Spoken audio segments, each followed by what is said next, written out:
Hello, welcome to my channel.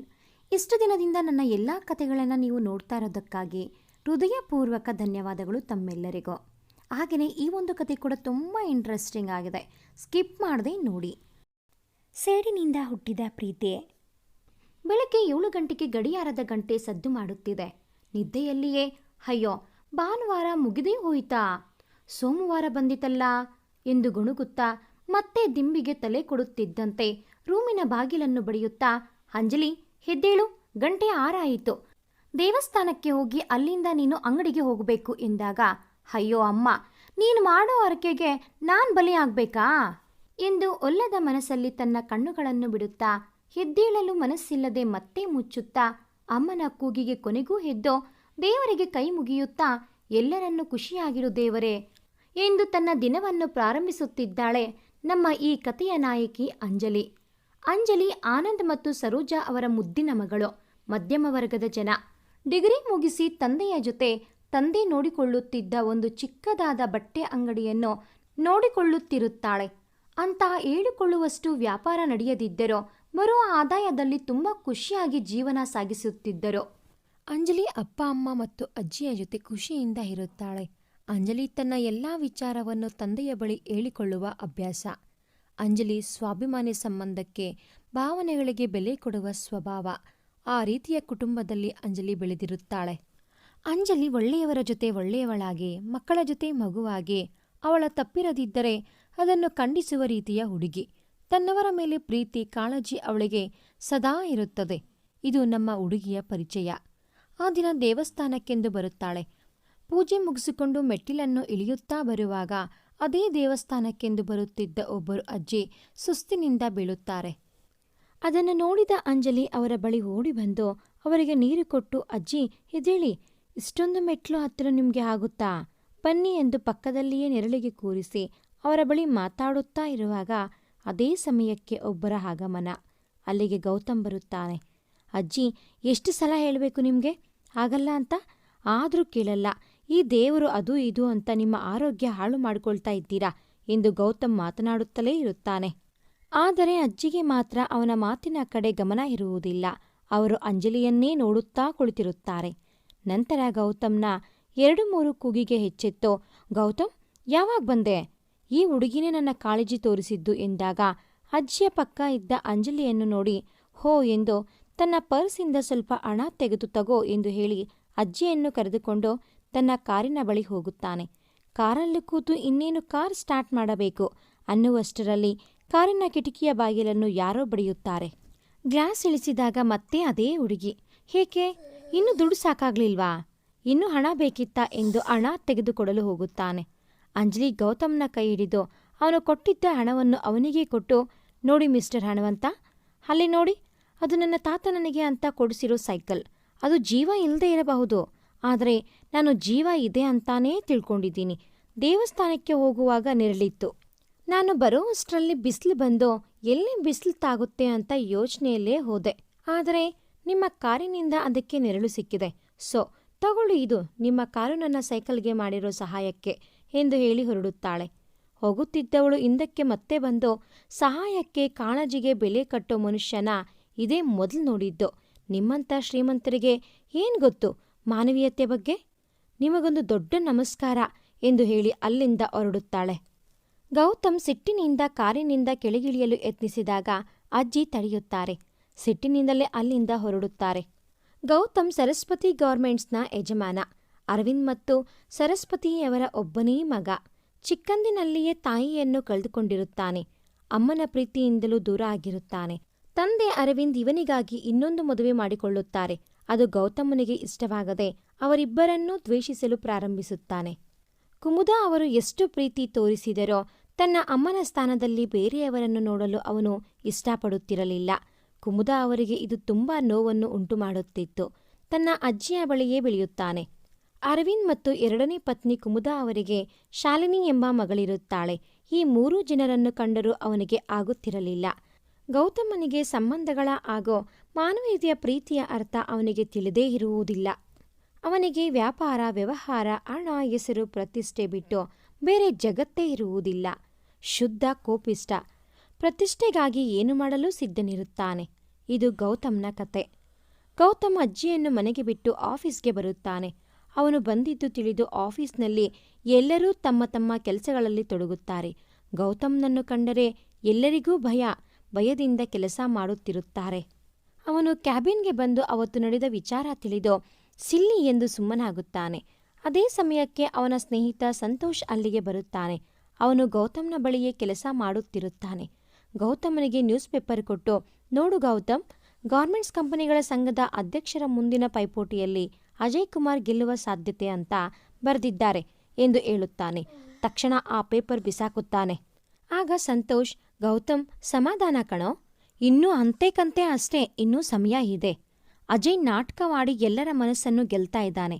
ನೀನು ಸ್ವಲ್ಪ ಕೋಪ ಕಡಿಮೆ ಮಾಡಿಕೊಂಡು ಅಂದ ತಕ್ಷಣ ಗೌತಮ್ ಅವನನ್ನು ನೋಡಿ, ಈ ಗೌತಮ್ ಯಾರ ಹತ್ರನೂ ನಾಟಕ ಆಡೋಕ್ಕೆ ಹೋಗಲ್ಲ, ಅವ್ರ ಹತ್ರ ಕೈ ಚಾಚೋಕ್ಕೆ ನಂಗೆ ಬರಲ್ಲ, ಅವರೆಲ್ಲರ ಮುಂದೆ ಈ ಗೌತಮ್ ತಲೆ ಬಗ್ಗಿಸಲ್ಲ, ಗೌತಮ್ ಬದಲಾಗೋ ಮಾತೇ ಇಲ್ಲ ಎನ್ನುತ್ತಾನೆ. ಸಂತೋಷ್, ಆದರೆ ಈ ಎಲೆಕ್ಷನಲ್ಲಿ ನಾನೇ ಗೆಲ್ಲಬೇಕು, ಗೆಲ್ತೀನಿ ಅಷ್ಟೇ ಎಂದು ಹೇಳುತ್ತಾನೆ. ಇಲ್ಲಿ ಅಂಗಡಿಗೆ ಬಂದ ಅಂಜಲಿ ತಡವಾದ್ದರಿಂದ ಅವಳ ಅಂಗಡಿಯಲ್ಲೇ ಕೆಲಸ ಮಾಡುವ ಪವಿತ್ರ ಮತ್ತು ಕುಮಾರ್ ಬಾಗಿಲ ಬಳಿ ಕಾಯುತ್ತಾ ಇರುತ್ತಾರೆ. ಅವರ ಬಳಿ ಬಂದು ಸಾರಿ ಎನ್ನುತ್ತಾ ದೇವಸ್ಥಾನದಲ್ಲಿ ನಡೆದ ವಿಷಯವನ್ನು ಹೇಳುತ್ತಾ, ಎಷ್ಟೋ ದುರಂಕಾರ ಅವನಿಗೆ, ದುಡ್ಡಿದ್ರೆ ಸಾಕು, ಮಾನವೀಯತೆಗೆ ಬೆಲೆನೇ ಇಲ್ವಾ ಈ ಶ್ರೀಮಂತ ಜನರಿಗೆ ಎಂದು ಬೈಯುತ್ತಾ ತನ್ನ ವ್ಯಾಪಾರದಲ್ಲಿ ಮಗ್ನಳಾಗುತ್ತಾಳೆ. ಗೌತಮನಿಗೆ ಒಬ್ಬನೇ ಪೈಪೋಟಿ, ಅದೇ ಅಜಯ್ ಕುಮಾರ್. ಇಬ್ಬರಿಗೂ ಒಬ್ಬರನ್ನು ಕಂಡರೆ ಮತ್ತೊಬ್ಬರಿಗೆ ಆಗುತ್ತಿರಲಿಲ್ಲ. ಒಬ್ಬನ ಸೋಲಿನಲ್ಲಿ ಮತ್ತೊಬ್ಬನ ಖುಷಿ. ಅದು ಹೇಗಾದರೂ ಯಾವ ರೀತಿಯಾದರೂ ಸರಿ. ಒಬ್ಬರನ್ನು ಮತ್ತೊಬ್ಬರು ತುಳಿದು ಬದುಕಲು ಪ್ರಯತ್ನ ಮಾಡುತ್ತಿರುತ್ತಾರೆ. ಅಜಯ್ ಕೆಟ್ಟ ರೀತಿಯಲ್ಲಿ ಹಣ ಸಂಪಾದನೆ ಮಾಡುವ ವ್ಯಕ್ತಿ.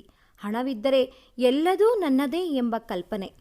ಆ ದಿನ ಗೌತಮ್ನ ಅಜ್ಜಿ ಅಂಜಲಿ ಬಗ್ಗೆ ಯೋಚಿಸುತ್ತಾ, ನನ್ನ ಮೊಮ್ಮಗನಿಗೆ ಅವಳೇ ಸರಿಯಾದ ಜೋಡಿ, ಹೀಗೆ ಉತ್ತರ ಕೊಟ್ಟಳು ಎಂದುಕೊಳ್ಳುತ್ತಿರುತ್ತಾಳೆ. ರಾತ್ರಿ ಕೆಲಸ ಮುಗಿಸಿ ಅಂಜಲಿ ಮನೆಗೆ ಬಂದು ಊಟ ಮುಗಿಸಿ ಮಲಗುತ್ತಾಳೆ. ಮುಂದಿನ ದಿನ ಎಂದಿನಂತೆ ಬೆಳಗ್ಗೆ ಅಂಜಲಿ ಅಂಗಡಿಗೆ ಹೋಗುವಾಗ ದಾರಿಯಲ್ಲಿ ಒಂದು ಕಾರು ಬಂದು ಅವಳ ಸೈಕಲ್ಗೆ ಡಿಕ್ಕಿ ಹೊಡೆಯುತ್ತದೆ. ಅಂಜಲಿ ಕೆಳಗೆ ಬೀಳುತ್ತಾಳೆ. ಸಿಟ್ಟಿನಿಂದ ಎದ್ದು ಅಲ್ಲೇ ಇದ್ದ ಒಂದು ಕಲ್ಲನ್ನು ತೆಗೆದುಕೊಂಡು ಕಾರಿಗೆ ಹೊಡೆಯಲು ಹೋಗುತ್ತಾಳೆ. ತಕ್ಷಣ ಗ್ಲಾಸ್ ಇಳಿಸಿದಾಗ ಯಾರೆಂದು ನೋಡಿದರೆ ಗೌತಮ್. ಅಂಜಲಿಗೆ ಇನ್ನೂ ಕೋಪ ಜಾಸ್ತಿಯಾಗಿ, ನೀನಾ, ನೋಡ್ಕೊಂಡು ಕಾರು ಓಡಿಸೋಕ್ಕಾಗಲ್ವಾ ಎಂದು ಹೇಳುತ್ತಾಳೆ. ಸಿಟ್ಟಿನಿಂದ ಕಾರಿನಿಂದ ಇಳಿದ ಗೌತಮ್, ಅದನ್ನು ನಾನು ನಿನ್ನನ್ನು ಕೇಳಬೇಕು, ಓಡಿಸ್ತಾ ಇರೋದು ಸೈಕಲ್, BMW ಕಾರು ಓಡಿಸೋ ಥರ ರೋಡ್ ನಿನ್ನದೇ ಅಂದ್ಕೊಂಡ್ರೆ ಹೀಗೆ ಆಗೋದು. ಯಾವುದು ಎಲ್ಲಿ ಹೇಗೆ ಇರಬೇಕು ಅಲ್ಲಿ ಇದ್ದರೆ ಚೆನ್ನಾಗಿರುತ್ತೆ ಎಂದು ಹೇಳುತ್ತಾನೆ. ಅದಕ್ಕೆ ಅಂಜಲಿ, ಹೌದು ಮಿಸ್ಟರ್ ಹಣವಂತ, ನಾವು BMW ಅಲ್ಲದಿದ್ದರೂ ನಮ್ಮ ಬಳಿ ಇರೋದನ್ನು ನಾವು ಹೇಗೆ ಓಡಿಸಬೇಕು ಅಂತ ಗೊತ್ತು. ನನ್ನ ಸೈಕಲ್ ಎಲ್ಲಿ ಬೇಕಾದರೂ, ಅಂದರೆ ನಿಮ್ಮ BMW ಹೋಗೋ ಜಾಗದಲ್ಲಿ ಕೂಡ ಹೋಗುತ್ತೆ. ನಿಮ್ಮ ಈ BMW ನನ್ನ ಸೈಕಲ್ ಹೋಗೋ ಕಡೆ ಹೋಗುತ್ತಾ ಮಿಸ್ಟರ್ ಹಣವಂತ? ಹಾಗೆ ಎಲ್ಲಿ ಹೋದರೂ ಹೇಗೆ ಹೋಗ್ತೀವಿ ಅನ್ನೋದು ಮುಖ್ಯ, ಕಾರು ಸೈಕಲ್ ಅಲ್ಲ. ಮೇಲು ಕೀಲು ಅನ್ನೋದು ಬಿಟ್ಟು ನಿಮ್ಮದು ದಾರಿ ಸರಿ ಇದೆಯಾ ಅಂತ ಯೋಚನೆ ಮಾಡಿ ಎಂದು ಹೇಳುತ್ತಾಳೆ. ಅವರಿಬ್ಬರ ಜಗಳವನ್ನು ಅಲ್ಲಿ ಸುತ್ತಮುತ್ತಲಿನ ಜನರೆಲ್ಲ ನೋಡುತ್ತಾ ನಿಂತಿರುತ್ತಾರೆ. ಅಂಜಲಿ ಅವನಿಗೆ ಅಲ್ಲಿ ಅವಮಾನ ಮಾಡುತ್ತಿದ್ದಂತೆ ಅವನಿಗೆ ಅನಿಸುತ್ತದೆ. ಅಷ್ಟು ಜನರೆಲ್ಲ ಗೌತಮ್ನದೇ ತಪ್ಪು ಎಂಬಂತೆ ಮಾತನಾಡುತ್ತಾರೆ. ಇದರಿಂದ ಅವನಿಗೆ ಇನ್ನಷ್ಟು ಅವಮಾನವೆನಿಸಿ ಅಲ್ಲಿಂದ ಏನೂ ಮಾತನಾಡದೆ ಸಿಟ್ಟಿನಿಂದ ಹೊರಟು ಹೋಗುತ್ತಾನೆ. ಅಂಜಲಿ ಮತ್ತು ಗೌತಮ್ನ ಎರಡೂ ಭೇಟಿಯಲ್ಲೂ ಜಗಳ, ಸಿಟ್ಟಿನಿಂದ ಗೌತಮ್ ಕೋಪದಿಂದ ಹೊರಡುತ್ತಾನೆ. ಅಲ್ಲಿಂದ ಸಿಟ್ಟಿನಿಂದ ಆಫೀಸ್ಗೆ ಹೋಗುತ್ತಾನೆ. ಅವನ ಆಫೀಸಲ್ಲಿ ಸರಳ ಎಂಬ ಉದ್ಯೋಗಿ ಗರ್ಭಿಣಿ. ಅವನ ಬಳಿ ಬಂದು, ಸರ್, ಇವತ್ತು ಹಾಸ್ಪಿಟಲಲ್ಲಿ ಚೆಕಪ್ ಇದೆ, ಹೋಗಬೇಕು ಎಂದಾಗ ಅವಳಿಗೆ ಬೈದು ಕೆಲಸ ಮಾಡುವಂತೆ ಹೇಳುತ್ತಾನೆ. ಅದರಿಂದ ಎಲ್ಲ ಉದ್ಯೋಗಿಗಳಿಗೂ ಈ ಸ್ವಭಾವ ಹಿಡಿಸುವುದಿಲ್ಲ. ಎಲ್ಲರೂ ಅವನನ್ನೇ ನೋಡುತ್ತಾರೆ. ಅವರಿಗೂ ಬೈದು ಕಳಿಸುತ್ತಾನೆ. ಹೀಗೆ ಮನುಷ್ಯತ್ವ, ಮಾನವೀಯತೆ ಇಲ್ಲದಂತೆ ವರ್ತಿಸುತ್ತಾನೆ. ಅದು ನಡೆದ ಮುಂದಿನ ದಿನ ಗೌತಮ್ ಯಾವುದೋ ಮೀಟಿಂಗ್ ಮುಗಿಸಿ ಒಂದು ಹೋಟೆಲ್ನಿಂದ ಹೊರಗಡೆ ಬರುತ್ತಾನೆ. ಅಲ್ಲಿಯೇ ಸಮೀಪದಲ್ಲಿ ಅಂಜಲಿ ತನ್ನ ಸೈಕಲ್ ನಿಲ್ಲಿಸಿ ಒಂದು ಅಂಗಡಿಗೆ ಹೋಗುವುದನ್ನು ಗೌತಮ್ ನೋಡುತ್ತಾನೆ. ಆ ಸೈಕಲಿಂದ ತಾನೇ ಅವತ್ತು ನನಗೆ 4 ಜನರ ಮುಂದೆ ಅವಮಾನ ಆಗಿದ್ದು ಎಂದು ಅದನ್ನು ಮುರಿದು ಹಾಕುವಂತೆ ಮಾಡುತ್ತಾನೆ. ಅಂಗಡಿಯಿಂದ ಹೊರಬಂದು ಮುರಿದು ಹೋಗಿ ಬಿದ್ದಿದ್ದ ಸೈಕಲನ್ನು ನೋಡಿ ಅಳಲು ಪ್ರಾರಂಭಿಸುತ್ತಾಳೆ ಅಂಜಲಿ. ಅದು ಅವಳ ತಾತ ಕೊಡಿಸಿದ ಸೈಕಲ್. ತಾತನ ನೆನಪುಗಳು ಅದರಲ್ಲಿ ಇರುತ್ತದೆ. ಅಲ್ಲಿಗೆ ಬರುವ ಗೌತಮ್, ಇವಾಗ ಯಾವ ಕಾರಿಗೂ ಡಿಕ್ಕಿ ಹೊಡೆಯೋ ಅವಶ್ಯಕತೆ ಇರೋದಿಲ್ಲ, ಇದನ್ನ ಕಾರಣ ಇಟ್ಕೊಂಡು ಬೇರೆಯವರ ಜೊತೆ ಜಗಳ ಆಡೋದು ಇರೋದಿಲ್ಲ ಎಂದು ಹೇಳಿ ಜೋರಾಗಿ ನಗುತ್ತಾನೆ. ಅಂಜಲಿ ಅವನ ಕೆನ್ನಿಗೆ ಜೋರಾಗಿ ಹೊಡೆಯುತ್ತಾಳೆ. ಅದು ನನ್ನ ತಾತನ ನೆನಪು, ಅದು ನನ್ನ ಸ್ನೇಹಿತೆಯಂತೆ. ಛೇ, ನನ್ನ ಜೀವನದಲ್ಲಿ ಯಾಕೆ ಈ ಥರ ತೊಂದರೆ ಕೊಡ್ತಾ ಇದ್ದೀಯಾ? ಸಂಬಂಧ ಭಾವನೆಗಳ ಬೆಲೆ ಗೊತ್ತಾ ನಿನಗೆ? ನಿಮ್ಮಂಥ ಶ್ರೀಮಂತರಿಗೆ ಇದು ಅರ್ಥ ಆಗಲ್ಲ ಯಾವತ್ತೂ ಕೂಡ ಎಂದು ಅಳುತ್ತಾ ಅಲ್ಲಿಂದ ಹೊರಡುತ್ತಾಳೆ. ಅವಮಾನದ ಮೇಲೆ ಅವಮಾನ. ಅದು ಈ ಬಾರಿ ಎಲ್ಲರ ಮುಂದೆ ಆದ ಅವಮಾನ. ಅದು ಕೆನ್ನೆಗೆ ಹೊಡೆದು ಅವಮಾನ ಆದದ್ದನ್ನು ಅವನಿಂದ ಸಹಿಸಲು ಆಗುವುದಿಲ್ಲ. ಅದೇ ಸಮಯಕ್ಕೆ ಅಲ್ಲಿಗೆ ಬರುವ ಸಂತೋಷ್ ನನಗೆ ಇನ್ನೊಂದು ಗಂಟೆಯಲ್ಲಿ ಅವಳ ಬಗ್ಗೆ ವಿಚಾರಿಸಲು ತಿಳಿಸುತ್ತಾನೆ. ಇಲ್ಲಿ ದುಃಖದಿಂದ ಮನೆಗೆ ಬರುವ ಅಂಜಲಿ ಅಮ್ಮನನ್ನು ತಬ್ಬಿ ಅಳುತ್ತಾಳೆ. ಅವಳ ಅಪ್ಪ ಅಮ್ಮ ಸಮಾಧಾನ ಮಾಡುತ್ತಾರೆ. ಅಲ್ಲಿಂದ ಅವಳು ಅಂಗಡಿಗೆ ಬರುತ್ತಾಳೆ. ಅವಳು ಅಂಗಡಿಗೆ ಬಂದು ನಡೆದ ವಿಚಾರವನ್ನು ಹೇಳುತ್ತಾಳೆ. ಅವನ ಜೊತೆ ಅವನ ಮನೆಯವರು ಹೇಗೆ ಜೀವನ ಮಾಡುತ್ತಾ ಇದ್ದಾರೋ ಎಂದು ಮಾತನಾಡುವಾಗ ಪವಿತ್ರ ಒಂದು ಬುಕ್ ಓದುತ್ತಾ ಅಲ್ಲಿಗೆ ಬರುತ್ತಾಳೆ. ಹೇ ನೋಡಿ, ಗೌತಮ್ ಅಂತ, ಸರಸ್ವತಿ ಗೌರ್ಮೆಂಟ್ಸ್ ಯಜಮಾನ, ಎಷ್ಟು ಚೆನ್ನಾಗಿದ್ದಾರೆ, ಹಾಗೆ ಹೀಗೆ ಎಂದು ಮಾತನಾಡುವಾಗ ಅಂಜಲಿ ಅದನ್ನು ಎಸೆದು ಅಂಗಡಿಗೆ ಬರೋವರ ಕಡೆ ಗಮನ ಕೊಡು, ಅವರು ಯಾರಿಂದನೂ ನಿನ್ನ ಹೊಟ್ಟೆ ತುಂಬಲ್ಲ ಎಂದು ಹೇಳುತ್ತಾಳೆ.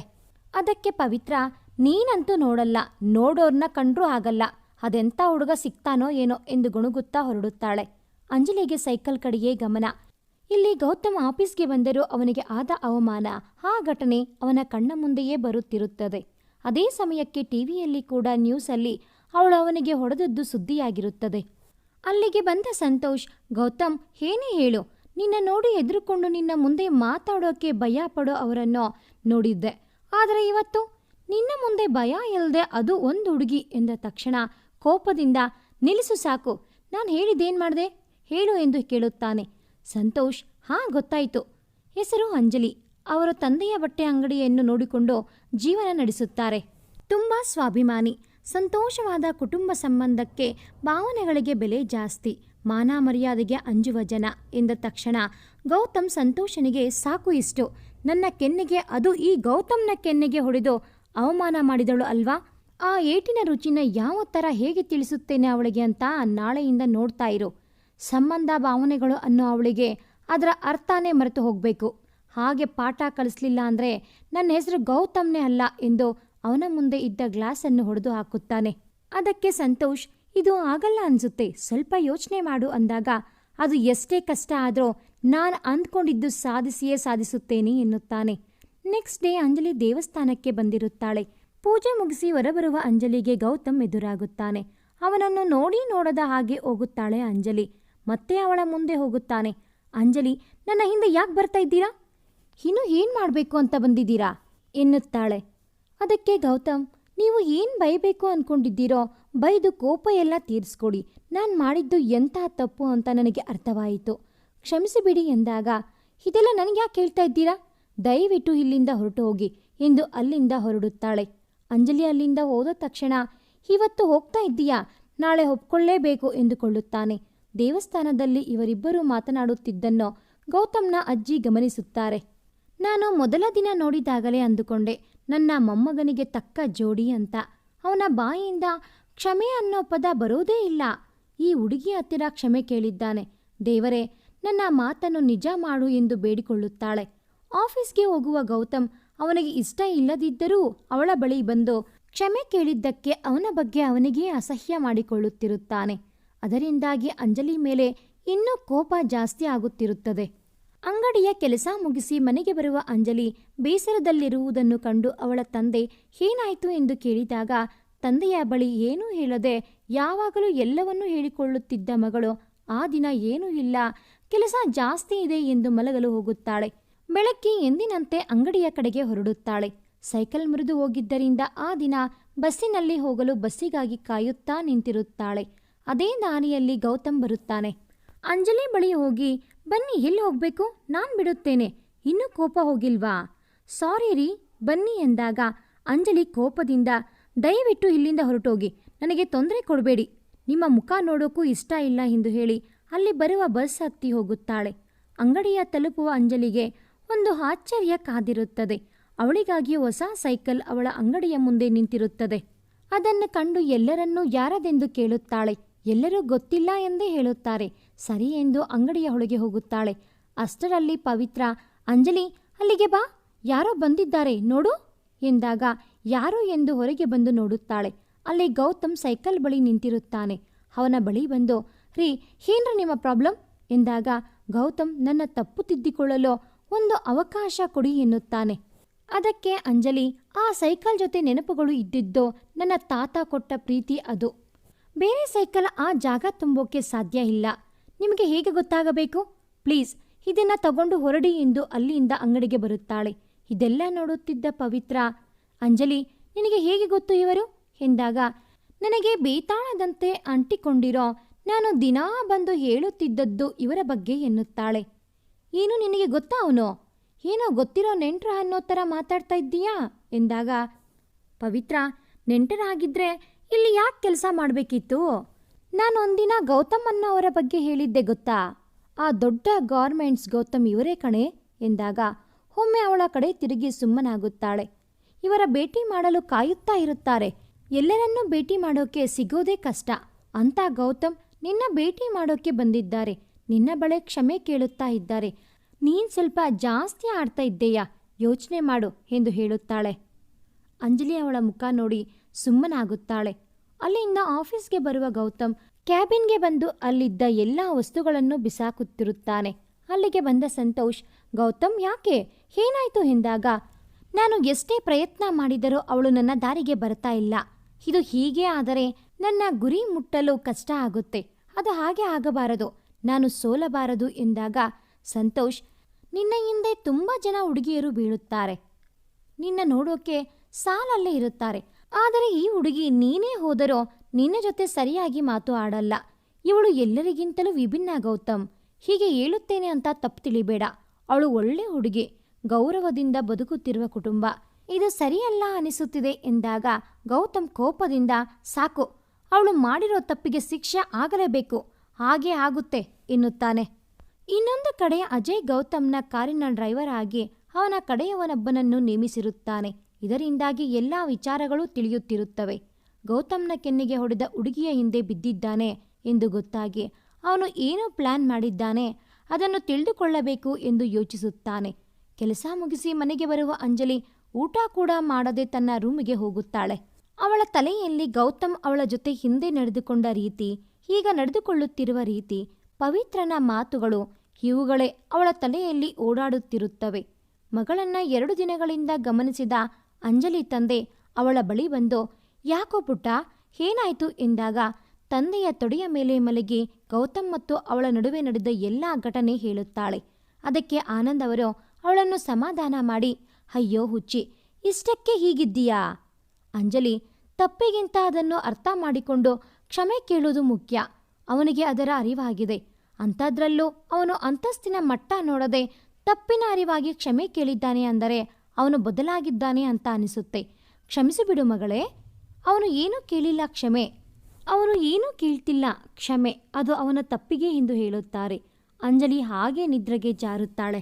ಮುಂಜಾನೆ ಅಂಗಡಿಗೆ ಹೊರಡುವ ಮಗಳನ್ನು ಕಂಡು, ಏನು ಯೋಚನೆ ಮಾಡಿದ್ದೆ ಮಗಳೇ ಎಂದು ಕೇಳುತ್ತಾರೆ. ಅದಕ್ಕೆ ಅಂಜಲಿ, ಯೋಚಿಸುತ್ತೇನೆ ಎಂದು ಹೇಳಿ ಹೊರಡುತ್ತಾಳೆ. ಅಂಗಡಿಗೆ ಬರುವ ಅಂಜಲಿ ಅದೇ ಯೋಚಿಸುತ್ತಿರುತ್ತಾಳೆ. ಸುಮಾರು 11 ಗಂಟೆಯ ಸಮಯ. ಪವಿತ್ರ ಅಂಜಲಿ ಅಂಜಲಿ ಎಂದು ಕೂಗಿಕೊಂಡು ಬರುತ್ತಾಳೆ. ಅಂಜಲಿ ಏನಾಯಿತು ಎಂದಾಗ, ಬಾ ನೀನೇ ನೋಡು ಎನ್ನುತ್ತಾಳೆ. ಹೊರಗೆ ಬರುವ ಅಂಜಲಿಗೆ ದೊಡ್ಡ ಆಶ್ಚರ್ಯ ಕಾದಿರುತ್ತದೆ. 10-20 ಮಕ್ಕಳು ಒಟ್ಟಿಗೆ ಕೈಯಲ್ಲಿ ಗೌತಮ್ನನ್ನು ಕ್ಷಮಿಸಿ ಎಂದು ಬೋರ್ಡ್ ಹಿಡಿದು ನಿಂತಿರುತ್ತಾರೆ. ಅವರ ಮಧ್ಯದಲ್ಲಿ ಗೌತಮ್ ಕಿವಿ ಹಿಡಿದು ನಿಂತಿರುತ್ತಾನೆ. ಮಕ್ಕಳ ಗುಂಪಿನ ಬಳಿ ಅಂಜಲಿ ಬರುತ್ತಾಳೆ. ಕಿವಿ ಹಿಡಿದು ಮಕ್ಕಳ ಮಧ್ಯೆ ನಿಂತಿದ್ದ ಗೌತಮ್ನನ್ನ ನೋಡಿ ಮುಗುಳ್ನಗುತ್ತಾಳೆ. ಗೌತಮ್ ಅವಳನ್ನು ಹಾಗೇ ನೋಡುತ್ತಾ ನಿಲ್ಲುತ್ತಾನೆ. ಆ ದಿನ ಅಂಜಲಿ ಹೊಸದಾಗಿ ಕಾಣುತ್ತಿರುತ್ತಾಳೆ. ಅಂಜಲಿ ತನ್ನ ಕೈ ನೀಡಿದಳು. ಹಾಗಿದ್ರೆ ನೀವು ನನ್ನ ಕ್ಷಮಿಸಿದ್ದೀರಾ? ಸಾರಿ ರೀ, ಏನೋ ಗೊತ್ತಿಲ್ಲದೆ ಹಾಗೆ ಆಯಿತು. ಆಮೇಲೆ ಗೊತ್ತಾಯಿತು ನಾನು ಎಂಥ ತಪ್ಪು ಮಾಡಿದೆ ಅಂತ. ಇನ್ನು ಮುಂದೆ ಆ ಥರ ಆಗಲ್ಲ ಎನ್ನುತ್ತಾನೆ. ಅದಕ್ಕೆ ಅಂಜಲಿ, ಹೌದು, ನಾನು ಕ್ಷಮಿಸಿದ್ದೇನೆ. ನಿಮ್ಮ ತಪ್ಪು ನಿಮಗೆ ಗೊತ್ತಾಯ್ತಲ್ಲ, ಅಷ್ಟೇ ಸಾಕು. ಅದು ನಿಮ್ಮಂಥ ದೊಡ್ಡವರಿಗೆ ತಪ್ಪು ಬೇಗ ಅರ್ಥ ಆಯ್ತಲ್ಲ, ಬಿಡಿ ಎನ್ನುತ್ತಾಳೆ. ಅದಕ್ಕೆ ಗೌತಮ್, ಥ್ಯಾಂಕ್ಸ್ ಅಂಜಲಿ, ನನ್ನ ಹೆಸರು ಗೌತಮ್, ಇವಾಗ ಒಳ್ಳೆಯ ಸ್ನೇಹಿತರು ಆಗಬಹುದಲ್ವಾ ಎನ್ನುತ್ತಾನೆ. ಅಂಜಲಿ ಮಾತು ಮುಂದುವರಿಸಿ, ಕ್ಷಮಿಸಿ, ಅದೆಲ್ಲ ನಮಗೂ ನಿಮಗೂ ಅಲ್ಲ. ನೀವು ಆಕಾಶ, ನಾನು ಭೂಮಿ. ಯಾವ ಸ್ನೇಹ ಕೂಡ ಇರಬಾರದು ನಮ್ಮ ಮಧ್ಯ. ನಮ್ಮ ಇಬ್ಬರ ಭೇಟಿ ಒಂದು ಆಕಸ್ಮಿಕ ಅಷ್ಟೇ. ಇದು ನಮ್ಮ ಕೊನೆಯ ಭೇಟಿ. ಇದನ್ನೆಲ್ಲ ಇಲ್ಲಿಗೆ ಮರೆತು ಬಿಡೋಣ. ದಯವಿಟ್ಟು ನೀವು ಹೊರಡಿ ಎನ್ನುತ್ತಾಳೆ. ಗೌತಮನಿಗೆ ಕೋಪ ಬಂದರೂ ತೋರ್ಪಡಿಸದೆ, ಸರಿ, ನಿಮಗೆ ಇಷ್ಟ ಇಲ್ಲ ಅಂದರೆ ಬೇಡ, ಆದರೆ ನನಗೆ ನೀವು ಸ್ನೇಹಿತೆ ಅಷ್ಟೇ. ನಾನು ನೀವು ಅಂದ್ಕೊಂಡಿರೋ ಥರ ಅಲ್ಲ ಎಂದು ಹೇಳಿ ಅಲ್ಲಿಂದ ಹೊರಡುತ್ತಾನೆ. ಅಂಜಲಿ ಅಂಗಡಿಗೆ ಬರುತ್ತಾಳೆ. ಪವಿತ್ರ ಅವಳನ್ನು ನಿಲ್ಲಿಸಿ, ಯಾಕೆ ಅವರ ಸ್ನೇಹ ಬೇಡ ಅಂದೆ? ನಿನಗೆ ಬುದ್ಧಿ ಇದೆಯಾ ಎಂದಾಗ ಅವಳನ್ನು ಕೋಪದಿಂದ ಅಂಜಲಿ ನೋಡುತ್ತಾಳೆ. ಆಗ ಪವಿತ್ರ, ಸರಿ ಬಿಡು, ಗೊತ್ತಾಯ್ತು ಎಂದು ಅಲ್ಲಿಂದ ಹೊರಡುತ್ತಾಳೆ. ಅಲ್ಲಿಂದ ಆಫೀಸ್ಗೆ ಬಂದ ಗೌತಮ್ನ ಮುಖದಲ್ಲಿ ಬೇಸರದ ಛಾಯೆ. ಅಲ್ಲಿಗೆ ಬಂದ ಸಂತೋಷ್, ಯಾಕೆ ಏನಾಯ್ತೋ, ಇಷ್ಟು ಬೇಜಾರಲ್ಲಿ ಇದ್ದೀಯಾ ಎನ್ನುತ್ತಾನೆ. ಅದಕ್ಕೆ ಗೌತಮ್, ಬೇಜಾರು ನನಗೆ ಸಾಧ್ಯನೇ ಇಲ್ಲ. ನನ್ನ ಸ್ನೇಹನ ನಿರಾಕರಿಸಿದಳು ಅಲ್ವಾ, ಮರೀಬೇಕಂತೆ ಏಟು ತಿಂದಿರೋದು ನಾನು, ಅವಮಾನ ಆಗಿರೋದು ನನಗೆ. ಸುಮ್ಮನೆ ಬಿಡ್ತೀನಾ? ಅವಳೇ ನನ್ನ ಫ್ರೆಂಡ್ಸ್ ಆಗೋಣ ಅಂತ ಹೇಳೋ ಥರ ಮಾಡ್ತೀನಿ ನಾನು. ಅದು ಈ ಗೌತಮ್ ದಾರಿಯಲ್ಲಿ ಹೋಗೋಳ ಬಳಿ ಹಿಂದೆ ಬಿದ್ದು ಕ್ಷಮೆ ಕೇಳಿ ಇಷ್ಟು ಬೇಗ ಸೋಲೋದಾ? ಸಾಧ್ಯನೇ ಇಲ್ಲ ಎಂದು ಹೇಳುತ್ತಾನೆ. ಮನೆಗೆ ಬಂದ ಮಗಳನ್ನು ಆನಂದ್ ಅವರು ವಿಚಾರಿಸುತ್ತಾರೆ. ಅಂಜಲಿ ನಡೆದಿದ್ದನ್ನು ತಿಳಿಸುತ್ತಾಳೆ. ಅದಕ್ಕೆ ಅವರು, ಒಳ್ಳೆಯದೇ ಮಾಡಿದ್ದೆ ಬಿಡು, ನಮಗೆ ಅವರ ಸಹವಾಸ ಯಾಕೆ ಎನ್ನುತ್ತಾರೆ. ಇಲ್ಲಿ ಗೌತಮ್ ಮನೆಗೆ ಬರುತ್ತಾನೆ. ಮನೆಯಲ್ಲಿ ಎಲ್ಲರೂ ಊಟ ಮಾಡುತ್ತಿರುತ್ತಾರೆ. ಅಜ್ಜಿ ಅವನನ್ನು ಕರೆದರೂ ಕೇಳಿಸದಂತೆ ಹೋಗುತ್ತಾನೆ. ತನ್ನ ರೂಮಿಗೆ ಹೋಗಿ ಕುಡಿಯಲು ಪ್ರಾರಂಭಿಸುತ್ತಾನೆ. ಅವನ ಮನಸ್ಸು ಮೆದುಳು ಎರಡರಲ್ಲೋ ಅಂಜಲಿನ ಆ ನಗು ಮಾತು, ಅದೇ ಯೋಚನೆಗಳು. ಆ ದಿನ ಅವನು ಹೊಸ ಅಂಜಲಿಯನ್ನ ನೋಡಿದಂತೆ ಅನಿಸುತ್ತಿರುತ್ತದೆ. ಹಾಗೆಯೇ ನಿದ್ರೆಗೆ ಜಾರುತ್ತಾನೆ. 2 ದಿನಗಳ ನಂತರ ಅಂಜಲಿ ದೇವಸ್ಥಾನಕ್ಕೆ ಬಂದಿರುತ್ತಾಳೆ. ಮೆಟ್ಟಿಲು ಹತ್ತುತ್ತಾ ಇರುವಾಗ ಆಯಾ ತಪ್ಪಿ ಬೀಳುತ್ತಾಳೆ. ಬಿದ್ದೆನೆಂದು ಭಾವಿಸಿ ಕಿರುಚುತ್ತಾ ಕಣ್ಣು ಮುಚ್ಚಿಕೊಳ್ಳುತ್ತಾಳೆ. ಆದರೆ ಅವಳಿಗೆ ಏನೂ ಆಗುವುದಿಲ್ಲ. ತನ್ನ ಕಣ್ಣು ತೆಗೆದು ನೋಡುತ್ತಾಳೆ. ಅವಳು ಗೌತಮ್ನ ತೋಳಿನಲ್ಲಿರುತ್ತಾಳೆ. ಹೌದು, ಗೌತಮ್ ಅಲ್ಲಿಗೆ ಬಂದಿರುತ್ತಾನೆ. ಅವರಿಬ್ಬರ ಕಣ್ಣುಗಳು ಒಂದಾಗುತ್ತವೆ. ಹಾಗೆಯೇ ನಿಲ್ಲುತ್ತಾರೆ. ಅಲ್ಲಿಗೆ ಬರುವ ಅಜ್ಜಿ ಅವರನ್ನು ನೋಡಿ, ದೇವರು ಚೆನ್ನಾಗಿಟ್ಟಿರಲಿ ಇಬ್ಬರನ್ನು ಎಂದು ಅರಸುತ್ತಾರೆ. ನಂತರ ಅಜ್ಜಿ ಗೌತಮ್ ಎಂದು ಕೂಗಿದಾಗ ಗೌತಮ್ ಅವಳನ್ನು ಇಳಿಸುತ್ತಾನೆ. ಅಂಜಲಿ ಮುಜುಗರದಿಂದ ಅವನಿಂದ ದೂರ ನಿಲ್ಲುತ್ತಾಳೆ. ಆಗ ಗೌತಮ್, ಹುಷಾರು, ನೋಡ್ಕೊಂಡು ಹತ್ತಿ ಎಂದು ಹೇಳಿ ಅಜ್ಜಿ, ನಾನು ಹೊರಡುತ್ತೇನೆ ಎಂದು ಹೇಳಿ ಹೊರಡುತ್ತಾನೆ. ಅಂಜಲಿ ಮತ್ತು ಅಜ್ಜಿ ಜೊತೆಗೆ ದೇವಸ್ಥಾನಕ್ಕೆ ಹೊರಡುತ್ತಾರೆ. ಗೌತಮ್ ಕಾರಿನ ಬಳಿ ಹೋಗಿ ನಿಂತ ತಕ್ಷಣ ಕನ್ನಡಿಯಲ್ಲಿ ಗಮನಿಸುತ್ತಾನೆ. ಅಂಜಲಿ ಹೋಗುತ್ತಿದ್ದವಳು ಹಿಂದೆ ತಿರುಗಿ ಗೌತಮ್ನನ್ನು ನೋಡುತ್ತಾಳೆ. ಗೌತಮ್ ನಗುತ್ತಾ ಅಲ್ಲಿಂದ ಹೊರಡುತ್ತಾನೆ. ಅಜ್ಜಿ ಅಂಜಲಿಗೆ ಗೌತಮ್ನ ಸ್ವಭಾವ ಹೇಳಿ ಅವನ ಯಾರು ಬದಲಾಯಿಸುತ್ತಾರೋ ಏನೋ ಎಂದು ಹೇಳುತ್ತಿದ್ದಾಗ ಅಂಜಲಿ, ನನಗೆ ಬೇರೆ ಕೆಲಸ ಇದೆ ಎಂದು ಹೇಳಿ ಅಲ್ಲಿಂದ ಹೊರಡುತ್ತಾಳೆ. ಮುಂದಿನ ದಿನ ಕೆಲವು ರೌಡಿಗಳನ್ನು ಸೇರಿಸಿ ಅಂಜಲಿಯನ್ನು ಚುಡಾಯಿಸುವಂತೆ ಹೇಳಿ ಅಲ್ಲಿ ಅವನು ಬಂದು ತಡೆಯುವಂತೆ ಹೇಳುತ್ತಾನೆ. ಅಂಜಲಿ ಬಸ್ ಸ್ಟಾಪಲ್ಲಿ ನಿಂತಿದ್ದಾಗ 5-6 ಹುಡುಗರು ಅವಳ ಬಳಿ ಬಂದು, ಹೂ ತೆಗೆದುಕೋ, ಡ್ಯಾನ್ಸ್ ಮಾಡು ಎಂದು ಹೇಳುತ್ತಿರುತ್ತಾರೆ. ಅಲ್ಲಿದ್ದ ಜನರು ಸುಮ್ಮನೆ ನೋಡುತ್ತಾ ನಿಂತಿರುತ್ತಾರೆ. ಅಂಜಲಿ ಅಷ್ಟು ಜನ ಹುಡುಗರನ್ನು ಹೆದರಿಸಲು ಆಗದೆ ಅಳುತ್ತಾ ಸುಮ್ಮನೆ ನಿಂತಿರುತ್ತಾಳೆ. ಅದರಲ್ಲಿ ಒಬ್ಬ ಹುಡುಗ ಅವಳ ಮೇಲೆ ಕೈ ಹಾಕಲು ಬರುತ್ತಾನೆ. ಅಂಜಲಿ ಹೆದರಿಕೆಯಿಂದ ಕಣ್ಣು ಮುಚ್ಚಿ ನಿಂತುಕೊಳ್ಳುತ್ತಾಳೆ. ಇನ್ನೇನು ಅವಳ ಮೇಲೆ ಕೈ ಹಾಕಬೇಕು ಅಷ್ಟರಲ್ಲಿ ಗೌತಮ್ ಅವನ ಕೈ ಹಿಡಿದು ಕೆನ್ನೆಗೆ ಬಾರಿಸುತ್ತಾನೆ. ಎಲ್ಲ ಹುಡುಗರು ಅಲ್ಲಿಂದ ಹೋಗುತ್ತಾರೆ. ಗೌತಮ್ ಅಂಜಲಿಯ ಕೈ ಹಿಡಿದು ಕಾರಿನ ಬಳಿ ಕರೆತಂದು ಕೂರುವಂತೆ ಹೇಳುತ್ತಾನೆ. ಮೊದಲೇ ಹೆದರಿದ್ದ ಅಂಜಲಿ ಸುಮ್ಮನೆ ಕುಳಿತುಕೊಳ್ಳುತ್ತಾಳೆ. ಮನೆಗೆ ಸ್ವಲ್ಪ ದೂರ ಇದ್ದಂತೆ ಗೌತಮನಿಗೆ ಕಾರು ನಿಲ್ಲಿಸುವಂತೆ ಹೇಳಿ ಕೆಳಗೆ ಇಳಿಯುವ ಮುನ್ನ ಗೌತಮನಿಗೆ ಥ್ಯಾಂಕ್ಸ್ ಎನ್ನುತ್ತಾಳೆ. ಆಗ ಗೌತಮ್, ಇದಕ್ಕೆಲ್ಲ ಥ್ಯಾಂಕ್ಸ್ ಹಾಕಿ, ಮನೆಗೆ ಹೋಗಿ ಹುಷಾರೆನ್ನುತ್ತಾನೆ. ಅಂಜಲಿ ಕೆಳಗಡೆ ಇಳಿಯುತ್ತಿದ್ದವಳು ಮತ್ತೆ ಹಾಗೆಯೇ ಕುಳಿತುಕೊಂಡು ಗೌತಮ್ನನ್ನು ನೋಡುತ್ತಾಳೆ. ಆಗ ಗೌತಮ್, ಏನಾಯಿತು ಎಂದಾಗ ಕೈ ಮುಂದೆ ಮಾಡಿ ಫ್ರೆಂಡ್ಸ್ ಎನ್ನುತ್ತಾಳೆ. ಅದಕ್ಕಾಗಿಯೇ ಕಾಯುತ್ತಿದ್ದ ಗೌತಮ್ ಮನಸ್ಸಿನಲ್ಲಿ ಗೆದ್ದ ಭಾವನೆಯಿಂದ ನಗುತ್ತಾನೆ. ಅಯ್ಯೋ, ಅದಕ್ಕೇನೋ, ನಾವು ಸ್ನೇಹಿತರೆ, ಥ್ಯಾಂಕ್ಸ್ ನನ್ನ ಫ್ರೆಂಡ್ ಮಾಡಿಕೊಂಡಿದ್ದಕ್ಕೆ ಎನ್ನುತ್ತಾನೆ. ಸರಿ, ನಾನು ಹೊರಡುತ್ತೇನೆ ಎಂದು ಅಲ್ಲಿಂದ ಹೊರಡುತ್ತಾಳೆ ಅಂಜಲಿ.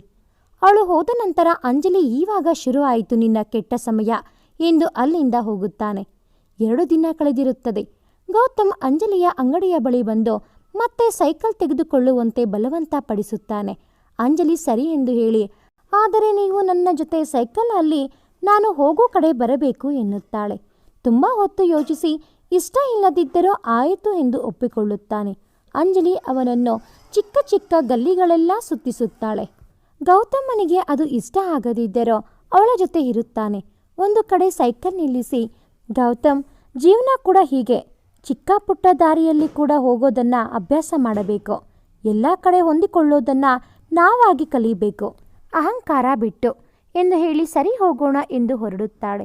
ಅವಳನ್ನೇ ನೋಡುತ್ತಾ ನಿಲ್ಲುತ್ತಾನೆ. ಅಂಜಲಿ ಹಿಂದೆ ತಿರುಗಿ ಗೌತಮ್ ಹೋಗೋಣ ಎಂದಾಗ ಹಾ ಎಂದು ಹೊರಡುತ್ತಾನೆ. ಹೀಗೆ ಇಬ್ಬರ ಸ್ನೇಹ ದಿನದಿಂದ ದಿನಕ್ಕೆ ಹೆಚ್ಚುತ್ತಾ ಹೋಗುತ್ತದೆ.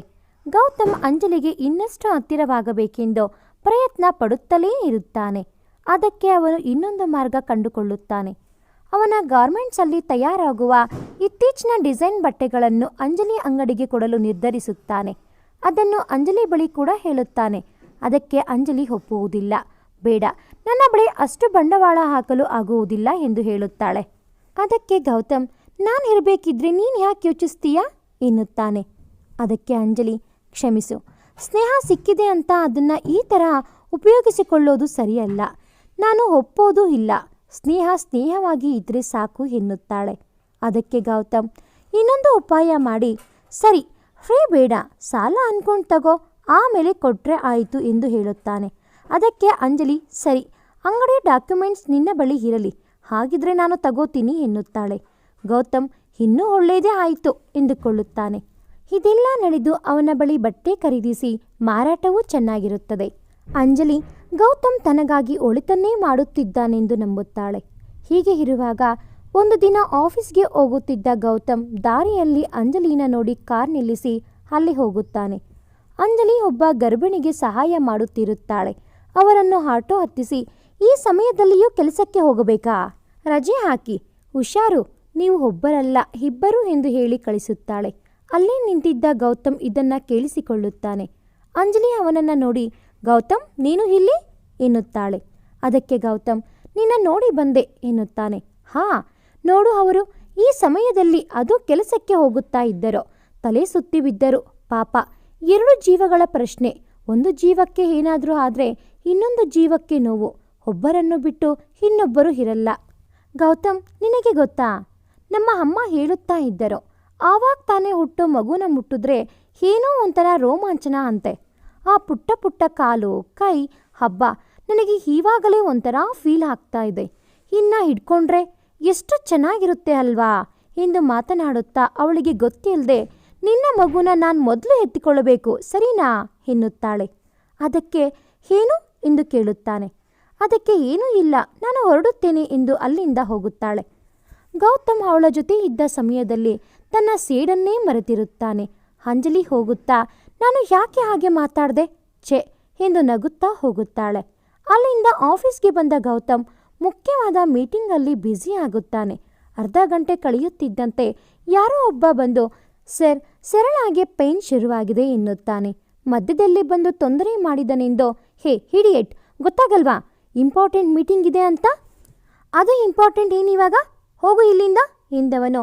ತಕ್ಷಣ ಹೇ ನಿಲ್ಲು, ಏನಾಗಿದೆ ಎಂದಾಗ, ಸರ್, ಸರಳ ಅಂತ ಗರ್ಭಿಣಿ ಅವರಿಗೆ ಪೇನ್ ಶುರುವಾಗಿದೆ ಎನ್ನುತ್ತಾನೆ.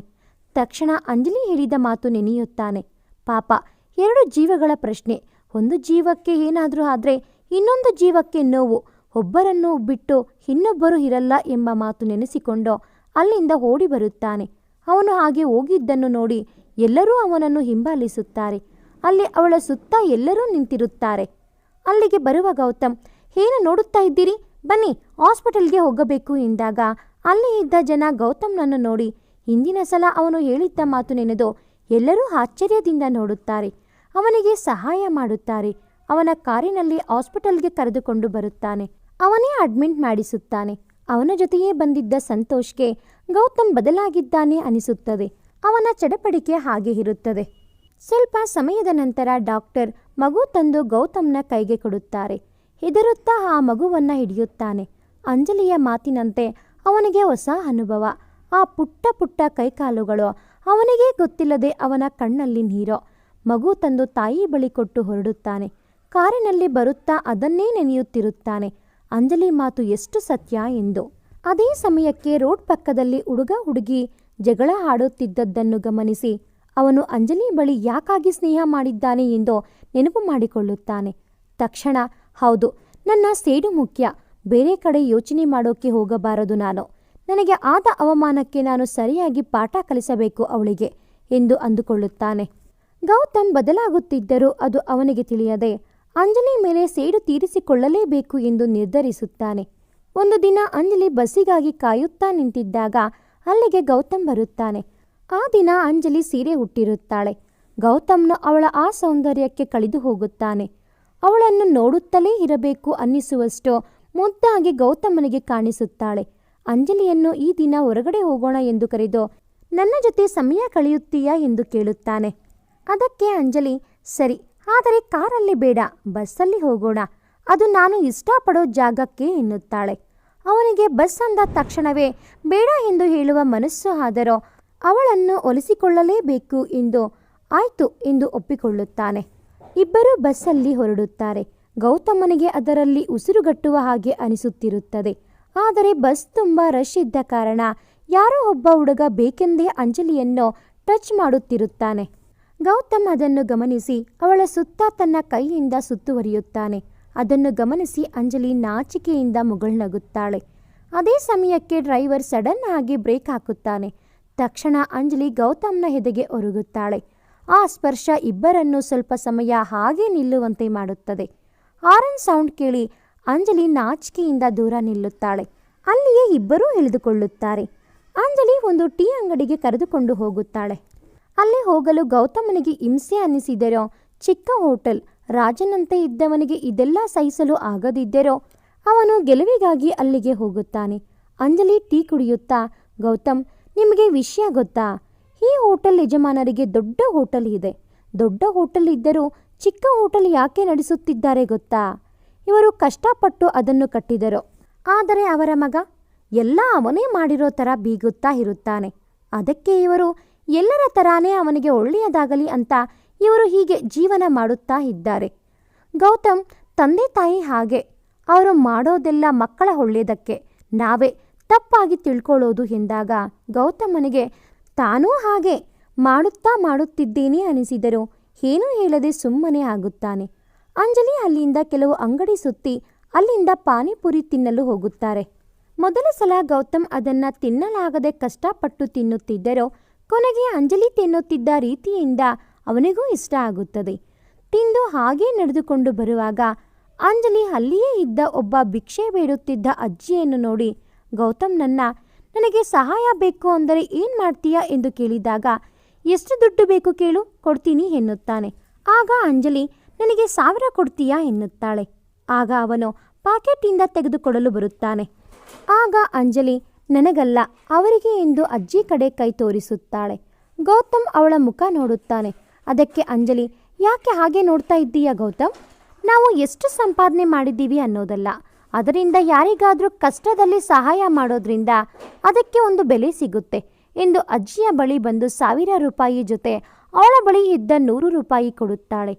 ಆ ಅಜ್ಜಿ ಇವರಿಬ್ಬರನ್ನ ನೋಡಿ, ನಿಮ್ಮ ಜೋಡಿ ತುಂಬ ಚೆನ್ನಾಗಿದೆ, 100 ವರ್ಷ ಸುಖವಾಗಿ ಬಾಳಿ ಎಂದು ಹೇಳುತ್ತಾರೆ. ಆ ತಕ್ಷಣ ಅವರಿಬ್ಬರು ಒಬ್ಬರ ಮುಖ ಮತ್ತೊಬ್ಬರು ನೋಡಿಕೊಂಡು ಸಂಕೋಚದಿಂದ ತಲೆ ತಗ್ಗಿಸುತ್ತಾರೆ. ಆ ದಿನ ಗೌತಮ್, ಬಡವರು ಎಷ್ಟು ಕಷ್ಟಪಡುತ್ತಾರೆ, ದುಡ್ಡಿಗಿಂತ ಪ್ರೀತಿಯೇ ಮುಖ್ಯ. ಆ ದಿನ ಅಂಜಲಿ ಅವರೆಲ್ಲರ ಜೊತೆ ಮಾತಾಡುತ್ತಿದ್ದ ರೀತಿ ಅವನಿಗೆ ಹೊಸದೆನಿಸುತ್ತದೆ. ಆ ದಿನ ಅವನು ಕಂಡ ಜನರೆಲ್ಲ ಜೀವನದಲ್ಲಿ 100 ಕಷ್ಟ ಇದ್ದರೂ ಎಲ್ಲರನ್ನೂ ಕಾಣುತ್ತಿದ್ದ ರೀತಿ ಅವನಿಗೆ ದುಡ್ಡಿಗಿಂತ ಪ್ರೀತಿಯೇ ಮುಖ್ಯವೇನೋ ಅನಿಸುತ್ತದೆ. ಒಂದು ಕ್ಷಣ ತಕ್ಷಣ, ನೋ, ಇದೆಲ್ಲ ಒಂದು ನಾಟಕ, ಯಾವ ಪ್ರೀತಿ ಭಾವನೆ ಏನೂ ಇಲ್ಲ ಎಂದು ಸುಮ್ಮನಾಗುತ್ತಾನೆ. ಅಂಜಲಿಗೆ ತಿಳಿಯದಂತೆ ಗೌತಮ್ನ ಮೇಲೆ ಅವಳಿಗೆ ಪ್ರೀತಿ ಮೂಡಿರುತ್ತದೆ. ಪಾಪ, ಅವಳಿಗೆ ಅದು ಒಂದು ಮಾಯಾಜಾಲ ಎಂದು ತಿಳಿದಿರುವುದಿಲ್ಲ. ಬಸ್ಸಲ್ಲಿಯೇ ವಾಪಸ್ಸು ಬರುತ್ತಾರೆ. ಇಬ್ಬರಲ್ಲೂ ಮಾತಿಲ್ಲ. ಗೌತಮ್ ತನ್ನ ಕಾರಿನ ಬಳಿ ತಲುಪಿ ಅವಳಿಗೆ ಬಾಯ್ ಹೇಳಿ ಅಲ್ಲಿಂದ ಹೊರಡುತ್ತಾನೆ. ಮನೆಗೆ ಬರುವ ಗೌತಮ್ ಆ ದಿನ ಅವಳ ಜೊತೆ ಇದ್ದ ಕ್ಷಣಗಳನ್ನೇ ಮೆಲುಕು ಹಾಕುತ್ತಿರುತ್ತಾನೆ. ಅದೇ ನೆನಪುಗಳು, ಅವಳದೇ ಮಾತುಗಳು. ನಂತರ, ಅಯ್ಯೋ, ಏನಾಗಿದೆ ನನಗೆ? ನಾನು ಯಾಕೆ ಅವಳ ಬಗ್ಗೆ ಯೋಚನೆ ಮಾಡುತ್ತಾ ಇದ್ದೀನಿ? ಅವಳನ್ನು ಅವಮಾನ ಮಾಡೋದು ನನ್ನ ಗುರಿ ಅಷ್ಟೇ. ನಾನು ಅವಳ ಬಗ್ಗೆ ಯೋಚನೆ ಮಾಡಬೇಕು, ಅದು ಹೇಗೆ ಸೇಡು ತೀರಿಸಿಕೊಳ್ಳಬೇಕು ಅಂತ ಅಷ್ಟೇ ಎಂದು ಮಲಗುತ್ತಾನೆ. ಬೆಳಗ್ಗೆ ಎದ್ದು ಆಫೀಸ್ಗೆ ಹೊರಡುತ್ತಿದ್ದ ಮೊಮ್ಮಗನನ್ನು ಕಂಡು ಅಜ್ಜಿ, ಮೊಮ್ಮಗನೇ, ಯಾಕೋ ನೀನು ತುಂಬ ಬದಲಾಗಿದೆಯಾ ಅನಿಸ್ತಾ ಇದೆ, ನಿಜಾನಾ ಎಂದಾಗ ಗೌತಮ್, ಅಯ್ಯೋ ಅಜ್ಜಿ, ನಿನ್ನ ಮೊಮ್ಮಗ ನಾನು, ಈ ಗೌತಮ್ ಬದಲಾಗೋ ಮಾತೇ ಇಲ್ಲ, ಯಾವತ್ತೂ ರಾಜಾನೆ ಎಂದು ಹೇಳಿ ಹೊರಡುತ್ತಾನೆ. ಅವನು ಹೋದ ತಕ್ಷಣ, ಹೌದು, ನೀನು ನನ್ನ ಮೊಮ್ಮಗನೇ, ಅದಕ್ಕೆ ಹೇಳಿದ್ದು ನಿನ್ನಲ್ಲೂ ಪ್ರೀತಿ ಹುಟ್ಟಿದೆ ಅಂತ. ನೀನು ರಾಜಾನೇ, ಬೇಗ ರಾಣಿನ ಮನೆಗೆ ಕರೆದುಕೊಂಡು ಬಾರೋ ಎಂದು ಹೇಳುತ್ತಾ ನಗುತ್ತಾರೆ. ಆ ದಿನ ಸಂಜೆ ಗೌತಮ್ ಅಂಜಲಿಯನ್ನು ಭೇಟಿ ಮಾಡುತ್ತಾನೆ. ಅಂಜಲಿ ಅವನನ್ನು ಅವಳ ಮನೆಗೆ ಊಟಕ್ಕೆಂದು ಬಲವಂತ ಮಾಡಿ ಕರೆದುಕೊಂಡು ಹೋಗುತ್ತಾಳೆ. ಮುಂಚೆಯೇ ಮನೆಗೆ ತಿಳಿಸಿರುತ್ತಾಳೆ. ಅವರ ಅಮ್ಮ ಎಲ್ಲ ತಯಾರಿ ಮಾಡಿರುತ್ತಾರೆ. ಗೌತಮ್ ಮನೆಗೆ ಬಂದ ತಕ್ಷಣ ಅಂಜಲಿ ಅಪ್ಪ ಅಮ್ಮ, ಬಾ ಗೌತಮ್, ಅಂಜಲಿ ದಿನ ನಿನ್ನ ಬಗ್ಗೆ ಹೇಳುತ್ತಾಳೆ. ಅಂತ ದೊಡ್ಡ ಮನೆ ಹುಡುಗ ನಮ್ಮ ಮನೆಗೆ ಊಟಕ್ಕೆ ಬಂದಿದ್ದೀಯಾ, ಥ್ಯಾಂಕ್ಸ್ ಎನ್ನುತ್ತಾರೆ. ಅದಕ್ಕೆ ಗೌತಮ್, ಅಯ್ಯೋ ಥ್ಯಾಂಕ್ಸ್ ಏನಕ್ಕೆ, ಅಂಜಲಿ ನನ್ನ ಫ್ರೆಂಡ್ ಅಲ್ವಾ, ಅದಕ್ಕೆ ಚಿಕ್ಕವರು ದೊಡ್ಡವರು ಇರಲ್ಲ ಎನ್ನುತ್ತಾನೆ. ಮನಸ್ಸಲ್ಲಿ ಇನ್ನೂ ಏನೇನು ಸಹಿಸ್ಕೋಬೇಕೋ ಏನೋ ಎಂದುಕೊಳ್ಳುತ್ತಾನೆ. ಅವನಿಗೆ ಅಲ್ಲಿ ಒಂದು ಅಚ್ಚರಿ ಇರುತ್ತದೆ. ಆ ದಿನ ಅಂಜಲಿಯ ಸಂಬಂಧಿ ಆಕಾಶ್ ಅವರ ಮನೆಗೆ ಬಂದಿರುತ್ತಾನೆ. ಅವನ ಜೊತೆ ಅಂಜಲಿ ತುಂಬ ಸಲುಗೆಯಿಂದ ಮಾತನಾಡುತ್ತಿರುತ್ತಾಳೆ. ಆದರೆ ಅದು ಗೌತಮನಿಗೆ ಇಷ್ಟ ಆಗುತ್ತಿರುವುದಿಲ್ಲ. ಎಲ್ಲರೂ ಊಟಕ್ಕೆ ಕುಳಿತುಕೊಳ್ಳುತ್ತಾರೆ. ಅಂಜಲಿ ಗೌತಮನಿಗೆ, ನಮ್ಮ ಮನೆಯಲ್ಲಿ ಹೀಗೆ ಜೊತೆಗೆ ಕುಳಿತುಕೊಂಡೇ ಊಟ ಮಾಡೋದು, ನನಗೆ ಹಾಗಿದ್ರೆ ಇಷ್ಟ ಎಂದು ಹೇಳಿ, ಗೌತಮ್ ನಿಮ್ಮ ಮನೆಯಲ್ಲಿಯೂ ಹೀಗೆ ಅನಿಸುತ್ತೆ ಅಲ್ವಾ ಎಂದ ತಕ್ಷಣ ಊಟ ಮಾಡುತ್ತಿದ್ದವನು ನಿಲ್ಲಿಸಿ ಅವನ ಬಾಲ್ಯ ನೆನೆಯುತ್ತಾನೆ. ಅವನು ಅವನ ಅಪ್ಪ ಅಮ್ಮ ಅಜ್ಜಿ ಎಲ್ಲರೂ ಜೊತೆಗೆ ಊಟ ಮಾಡುತ್ತಿದ್ದದ್ದೋ, ಅವನ ಅಮ್ಮ ಬಲವಂತ ಮಾಡಿ ಊಟ ಮಾಡಿಸುತ್ತಿದ್ದದ್ದೋ ನೆನೆದೋ. ಅವನು ಹಾಗೆ ಎಲ್ಲರ ಒಟ್ಟಿಗೆ ಕೂತು ಊಟ ಮಾಡಿ ತುಂಬ ವರ್ಷಗಳೇ ಆಗಿರುತ್ತದೆ. ಅಂಜಲಿ ಗೌತಮ್ನ ನೋಡಿ, ಏನು ಯೋಚನೆ ಮಾಡುತ್ತಾ ಇದ್ದೀರಾ, ಊಟ ಮಾಡಿ ಎಂದಾಗ ಬೇಗ ಊಟ ಮುಗಿಸಿ ಹೊರಡುತ್ತಾನೆ. ಮನೆಗೆ ಬರುವ ಗೌತಮ್, ನಾನು ತುಂಬ ಅಂಜಲಿ ಮಾತನ್ನು ಕೇಳುತ್ತಿದ್ದೇನೆ ಅನಿಸ್ತಾ ಇದೆ. ನನ್ನ ಇಚ್ಛೆಗೆ ವಿರೋಧವಾಗಿ ಮಾಡುತ್ತಾ ಇದ್ದೀನಿ. ಇದರಿಂದ ಬೇಗ ಹೊರಗೆ ಬರಬೇಕು. ನಾನು ಅಂದ್ಕೊಂಡಿದ್ದು ಮುಗಿಸಬೇಕು. ಅವಳಿಂದ ನನ್ನ ಸಮಯ ವ್ಯವಹಾರ ಎಲ್ಲನೂ ವ್ಯರ್ಥ ಆಗುತ್ತಾ ಇದೆ ಎಂದುಕೊಳ್ಳುತ್ತಾನೆ. ಇನ್ನು 2 ದಿನದಲ್ಲಿ ನಾನು ಅಂದ್ಕೊಂಡಿದ್ದು ಮುಗಿಸಬೇಕು. ಇಲ್ಲ, ನನಗೆ ಗೊತ್ತಿಲ್ಲದೆ ನಾನು ಬದಲಾಗಿ ಹೋಗುತ್ತೇನೋ ಎಂದುಕೊಂಡು ನಂತರ ನಾನಾಕೆ ಬದಲಾಗುತ್ತೇನೆ, ನೋ, ಆ ಥರ ಆಗೋದಕ್ಕೆ ಸಾಧ್ಯನೇ ಇಲ್ಲ ಎಂದು ಚಿಂತಿಸುತ್ತಾ ನಿದ್ರೆಗೆ ಜಾರುತ್ತಾನೆ. ನೆಕ್ಸ್ಟ್ ಡೇ ಅಂಜಲಿ ಗೌತಮನಿಗೆ ಎಷ್ಟು ಫೋನ್ ಮಾಡಿದರೂ ಅವನು ತೆಗೆಯುವುದಿಲ್ಲ. ಇವಳು ತುಂಬ ಪ್ರಯತ್ನ ಮಾಡಿ ಸುಮ್ಮನಾಗುತ್ತಾಳೆ. ಅವಳಿಗೆ ಆತಂಕ, ಅಯ್ಯೋ ಏನಾಯ್ತೋ, ಯಾಕೆ ಫೋನ್ ತೆಗೆಯುತ್ತಿಲ್ಲ ಎಂದು ಗಾಬರಿಯಿಂದ ಇರುತ್ತಾಳೆ. ಗೌತಮ್ ಆಫೀಸಲ್ಲಿ ಅವಳ ಫೋನ್ ಬಂದಿದ್ದು ಗೊತ್ತಾದರೂ ಅವನು ಬೇಕಂದೇ ಪಿಕ್ ಮಾಡದೆ ಸುಮ್ಮನಾಗುತ್ತಾನೆ. ಸಂತೋಷ್ ಬಳಿ, ನಾನು ಇನ್ನು 2 ದಿನದಲ್ಲಿ ನನ್ನ ಗುರಿ ಮುಟ್ಟುತ್ತೇನೆ. ಅವಳಿಗೆ ಅವಮಾನದ ರುಚಿ ಏನೆಂದು ತಿಳಿಸುವ ಸಮಯ ಹತ್ತಿರ ಬಂದಿದೆ. ಇವತ್ತು ನಾನು ಅವಳಿಗೆ ಪ್ರಪೋಸ್ ಮಾಡಲು ಹೋಗುತ್ತಿದ್ದೇನೆ ಎಂದು ಹೇಳುತ್ತಾನೆ. ಸಂತೋಷ್ ಬೇಸರದಿಂದ, ಇನ್ನೊಮ್ಮೆ ಯೋಚನೆ ಮಾಡು, ಇದು ಯಾಕೋ ಸರಿ ಇಲ್ಲ ಎಂದು ಹೇಳಿ ಅಲ್ಲಿಂದ ಹೊರಡುತ್ತಾನೆ.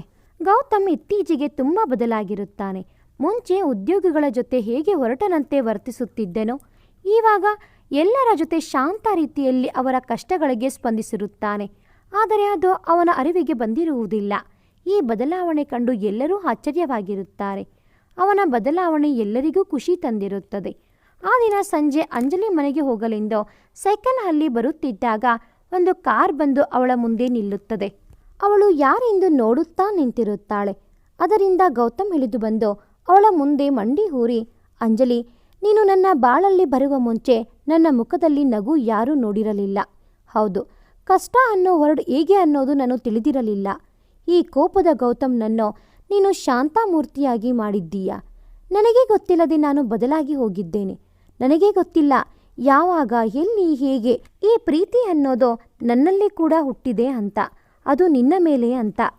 ನಿನ್ನ ಜೊತೆ ಇದ್ದ ಅಷ್ಟೂ ಕ್ಷಣಗಳು ನನ್ನ ಅಮ್ಮನನ್ನು ಮರೆಸಿದೆ. ಹೌದು Anjali, I am in love ಎನ್ನುತ್ತಾನೆ. ಅಂಜಲಿ ಮೂಕಿಯಂತೆ ಅವನನ್ನೇ ನೋಡುತ್ತಿರುತ್ತಾಳೆ. ಗೌತಮ್ ಅವನ ಮಾತು ಮುಂದುವರಿಸಿ, ಹೌದು ಅಂಜಲಿ, ಐ ಲವ್ ಯು. ನನ್ನ ಜೀವನದ ಮುಂದಿನ ಜರ್ನಿಗೆ ನೀನು ನನ್ನ ಜೊತೆ ಇರುತ್ತೀಯಾ ಎಂದು ತಲೆಬಾಗುತ್ತಾನೆ. ಅಂಜಲಿ ಕಣ್ಣಲ್ಲಿ ನೀರು ತರಿಸುತ್ತವೆ ಅವನ ಮಾತುಗಳು. ಅಂಜಲಿ ಏನನ್ನೂ ಹೇಳದೆ ಆ ಕ್ಷಣ ಏನು ಹೇಳಬೇಕೆಂದು ತಿಳಿಯದೆ ಅಲ್ಲಿಂದ ಹೊರಡುತ್ತಾಳೆ. ಅಜಯ್ ಈ ದಿನ ಗೌತಮ್ ಅಂಜಲಿಯನ್ನು ಭೇಟಿ ಮಾಡಲು ಹೋಗುತ್ತಿದ್ದಾನೆಂದು ತಿಳಿದುಕೊಳ್ಳುತ್ತಾನೆ.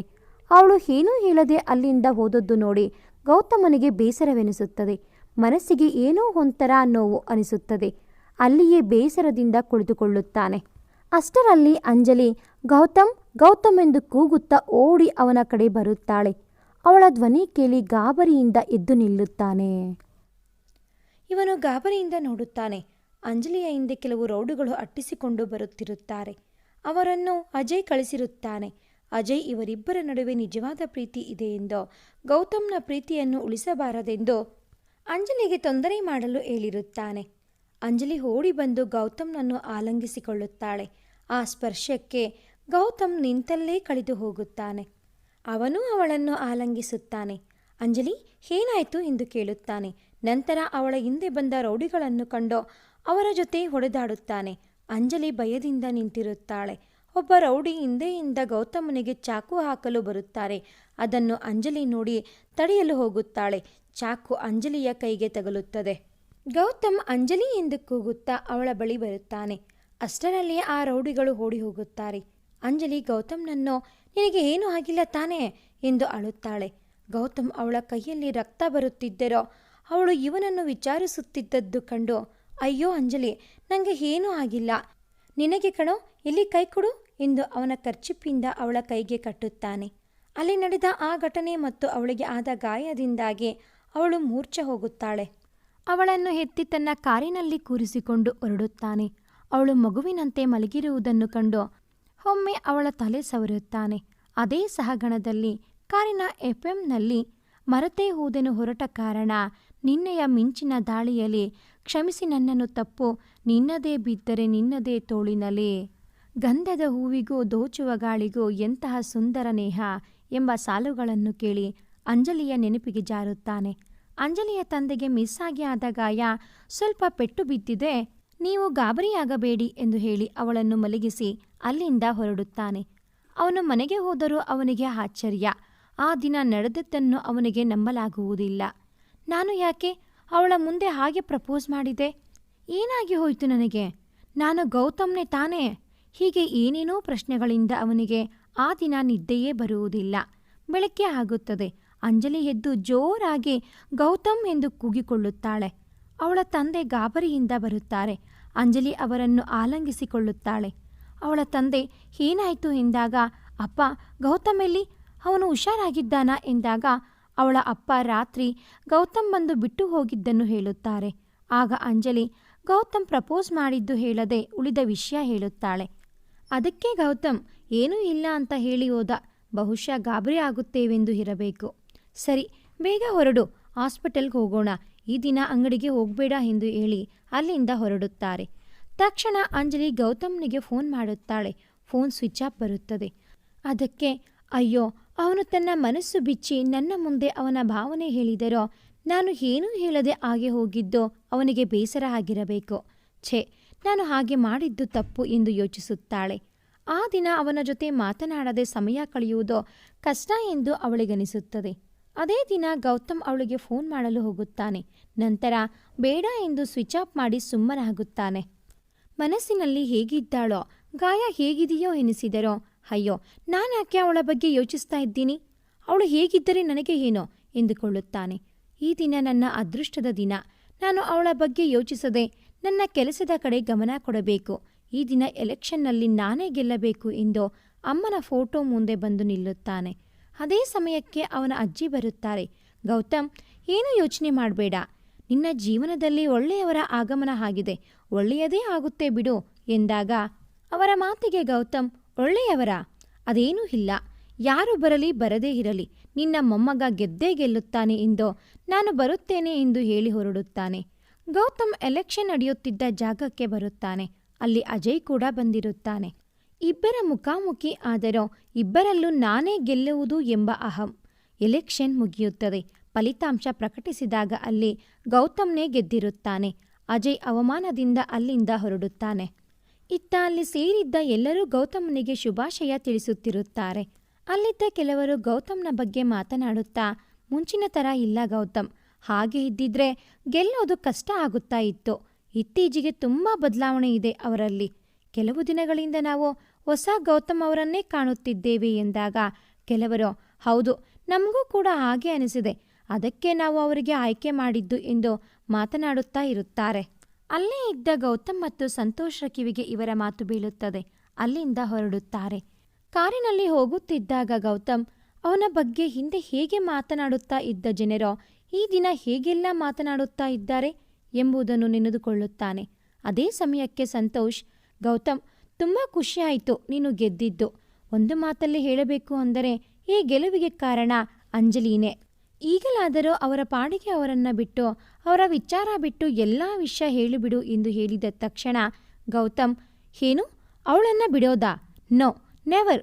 ಅವಳಿಗೆ ನಾನು ಅಂದುಕೊಂಡಿರೋ ಥರ ಮಾಡದೆ ಅವಳನ್ನು ಬಿಡೋ ಮಾತೇ ಇಲ್ಲ. ನನಗೆ ಏನೂ ಆಗಿದೆ ಅದನ್ನು ಅವಳಿಗೂ ಅರ್ಥ ಮಾಡಿಸದೆ ಸುಮ್ಮನೆ ಇರೋ ಗೌತಮ್ ನಾನಲ್ಲ. ಅದರಲ್ಲಿ ಕೂಡ ನನ್ನದೇ ಗೆಲುವು, ಇದು ಕನ್ಫರ್ಮ್ ಎಂದಾಗ ಸಂತೋಷ್ ಅದು ಆಗಲ್ಲ ಎಂದ ತಕ್ಷಣ ಸಾಕು ಮಾತು ಬೇಡ ಎಂದು ಸುಮ್ಮನಾಗುತ್ತಾನೆ ಗೌತಮ್. ಅವರು ಮನೆ ತಲುಪುತ್ತಾರೆ. ತಕ್ಷಣ ಇದನ್ನೆಲ್ಲ ಕೇಳಿಸಿಕೊಂಡ ಡ್ರೈವರ್ ಅಜಯ್ಗೆ ಫೋನ್ ಮಾಡಿ ಅವರಿಬ್ಬರು ನಿಜವಾಗಿಯೂ ಪ್ರೀತಿಸುತ್ತಿಲ್ಲ, ಅವನಿಗಾದ ಅವಮಾನಕ್ಕೆ ಸೇಡು ತೀರಿಸಿಕೊಳ್ಳಲು ಈ ರೀತಿ ನಾಟಕವಾಡುತ್ತಿದ್ದಾನೆ ಎಂದು ಹೇಳಿದ ತಕ್ಷಣ ಅಜಯ್, ಒಳ್ಳೆಯ ವಿಚಾರ ಹೇಳಿದ್ದೀಯಾ, ಅವನು ಅಂದುಕೊಂಡಂತೆ ಆಗದೇ ಇರೋ ಥರ ಮಾಡಿದರೆ ಅವನು ಸೋತಂತೆ ಎಂದು ನಗುತ್ತಾನೆ. ಆ ದಿನ ಪೂರ್ತಿ ಗೌತಮ್ ಮತ್ತು ಅಂಜಲಿ ಮಧ್ಯ ಮಾತು ಇರುವುದಿಲ್ಲ. ಇಬ್ಬರಿಗೂ ಒಬ್ಬರನ್ನೊಬ್ಬರು ಮಿಸ್ ಮಾಡಿಕೊಳ್ಳುತ್ತಿದ್ದೇವೆ ಅನಿಸಿದರೋ ಗೌತಮ್ ತನ್ನ ಮನಸ್ಸಿನ ಮಾತಿಗೆ ಹೆಚ್ಚು ಕಿವಿ ಕೊಡುತ್ತಿರಲಿಲ್ಲ. ಅಲ್ಲಿ ಅಂಜಲಿಗೆ, ನಾನು ಯಾಕೆ ಅವನ ಮೆಸೇಜ್ಗೆ ಕಾಯುತ್ತಿದ್ದೇನೆ, ಅವನ ಫೋನ್ಗೆ ಈ ಥರ ಕಾತುರದಿಂದ ಕಾಯುತ್ತಾ ಇದ್ದೀನಿ, ಯಾಕೆ ಅವನ ಜೊತೆ ಮಾತನಾಡದೆ ನೋಡದೆ ಯಾಕೋ ನನ್ನ ಮನಸ್ಸು ಭಾರವೆನಿಸುತ್ತಾ ಇದೆ, ನಾನು ಅವನನ್ನು ಪ್ರೀತಿಸುತ್ತಿದ್ದೇನಾ ಎಂದು 5 ನಿಮಿಷ ಹಾಗೆ ಯೋಚಿಸುತ್ತಾ ಅವನ ಜೊತೆ ಕಳೆದ ಕ್ಷಣ ಮಾತು ಎಲ್ಲವನ್ನೂ ನೆನೆಯುತ್ತಾ, ಹೌದು ನಾನು ಗೌತಮ್ನನ್ನು ಪ್ರೀತಿಸುತ್ತಿದ್ದೇನೆ, ಹೌದು ಮನಸಾರ ಇಷ್ಟಪಡುತ್ತಿದ್ದೇನೆ. ನಿನ್ನನ್ನು ನಾ ನೋಡದೆ ನಿದ್ರೆ ಬಾರದ ಆ ರಾತ್ರಿ, ಸ್ವಪ್ನದ ನಗುವು ನಲಿವು ಬಾರದಾದ ಭ್ರಾಂತಿ, ಹತ್ತಿರ ಕಣ್ಣ ನೋಟ ಯಾವುದೋ ನೆನಪು ನಂಟು, ಉತ್ತರ ಬೇರೆ ಏನೋ ಬರಲಾಗದ ದಂಟು, ಈ ಬಾಳಿನ ಅನ್ವೇಷಣೆ ಸಾಕಿನ್ನು ನನ್ನ ನಲ್ಲನೆ, ಈ ರಾತ್ರಿಯೇ ನಾ ಮೂಡುವೆ ಆ ಮಧುರ ಸ್ವಪ್ನ ಆಗುವೆ, ಪ್ರೇಮ ಪ್ರೇಮ ಪ್ರೇಮ ಎಂದು ಮನಸ್ಸಿನಲ್ಲಿ ಮೂಡಿ ಅವನೇ ನನ್ನ ಪ್ರಪಂಚ ಎಂದು ಖುಷಿಯಿಂದ ಕುಣಿದಾಡುತ್ತಾಳೆ. ಈ ವಿಷಯ ನಾನು ಅವನಿಗೆ ತಿಳಿಸಬೇಕು, ಹೌದು ನಾಳೆ ಅವನಿಗೆ ಇದೇ ಸರ್ಪ್ರೈಸ್ ಕೊಡಬೇಕು ಎಂದು ಮಲಗುತ್ತಾಳೆ. ಬೆಳಗ್ಗೆ ಎದ್ದು ರೆಡಿಯಾಗಿ ಗೌತಮ್ನಿಗೆ ಫೋನ್ ಮಾಡುತ್ತಾಳೆ. ಅವನು ಖುಷಿಯಿಂದಾನೇ ಫೋನ್ ರಿಸೀವ್ ಮಾಡುತ್ತಾನೆ. ಆ ಕಡೆಯಿಂದ ಅಂಜಲಿ, ಗೌತಮ್ ನಾನು ನಿನ್ನ ಭೇಟಿ ಮಾಡಬೇಕು, ಏನೋ ಹೇಳೋದಿದೆ, ನೀನು ಇವಾಗ ಏನೂ ಕೇಳಬೇಡ ಎಂದು ಟೈಮ್ ಮತ್ತು ಪ್ಲೇಸ್ ಹೇಳಿ ಗೌತಮನಿಗೆ ಮಾತನಾಡಲು ಅವಕಾಶ ಕೊಡದೆ ಫೋನ್ ಇಡುತ್ತಾಳೆ. ಮೊದಲು ದೇವಸ್ಥಾನಕ್ಕೆ ಹೋಗುತ್ತಾಳೆ. ಅಲ್ಲಿ ಆದ ಇಬ್ಬರ ಮೊದಲ ಭೇಟಿ. ಅವನು ಕೇಳಿದ ಕ್ಷಮೆ ನೆನೆದು ದೇವಸ್ಥಾನದ ಒಳಗೆ ಹೋಗುತ್ತಾಳೆ. ದೇವರ ಮುಂದೆ ನಿಂತು, ದೇವರೇ ನಾನು ನನ್ನ ಸಂಗಾತಿ ಹೀಗೆ ಇರಬೇಕು ಹಾಗೆ ಇರಬೇಕು ಅಂತ ಕನಸು ಕಂಡವಳೇ ಅಲ್ಲ, ನಿನ್ನ ಬಳಿ ಆ ವಿಚಾರವಾಗಿ ಯಾವತ್ತೂ ಕೇಳಿಲ್ಲ, ನೀನೇ ನಿನ್ನ ಸನ್ನಿಧಾನದಲ್ಲಿ ನನಗೆ ಅವರನ್ನು ಕೊಟ್ಟಿದ್ದೀಯ, ಆದರೆ ಇವಾಗ ಗೌತಮ್ನ ಹಾಗೆ ಇರಬೇಕು, ನನ್ನ ಸಂಗಾತಿ ಅಲ್ಲ ಗೌತಮ್ನೇ ಆಗಿರಬೇಕು ಅಂತ ಅನಿಸೋಕೆ ಶುರು ಆಗಿದೆ.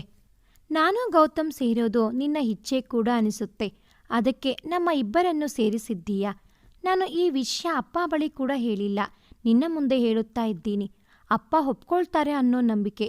ಈ ದಿನ ಗೌತಮ್ಮನಿಗೆ ನನ್ನ ಮನಸ್ಸಿನ ಮಾತು ತಿಳಿಸಬೇಕು ಅಂದ್ಕೊಂಡಿದ್ದೀನಿ. ಅವನು ಹೇಳ್ಕೊಂಡ, ಆದರೆ ನನಗೆ ಅರ್ಥ ಆಗೋಕೆ ಇಷ್ಟು ಸಮಯ ಬೇಕಾಯಿತು. ನಿನಗೆ ಎಷ್ಟು ಧನ್ಯವಾದ ಹೇಳಬೇಕು ತಿಳಿಯಿತಾ, ನನ್ನ ಗೌತಮ್ನ ನನಗಾಗಿ ಕಳಿಸಿದ್ದಕ್ಕೆ. ಸರಿ, ನಾನಿನ್ನ ಹೊರಡುತ್ತೇನೆ, ಮತ್ತೆ ನಾನು ನಿನ್ನ ಸನ್ನಿಧಿಗೆ ಬರೋದು ಅದು ನನ್ನ ಗೌತಮ್ನ ಜೊತೆಯಲ್ಲಿಯೇ ಎಂದು ಅಲ್ಲಿಂದ ಹೊರಡುತ್ತಾಳೆ.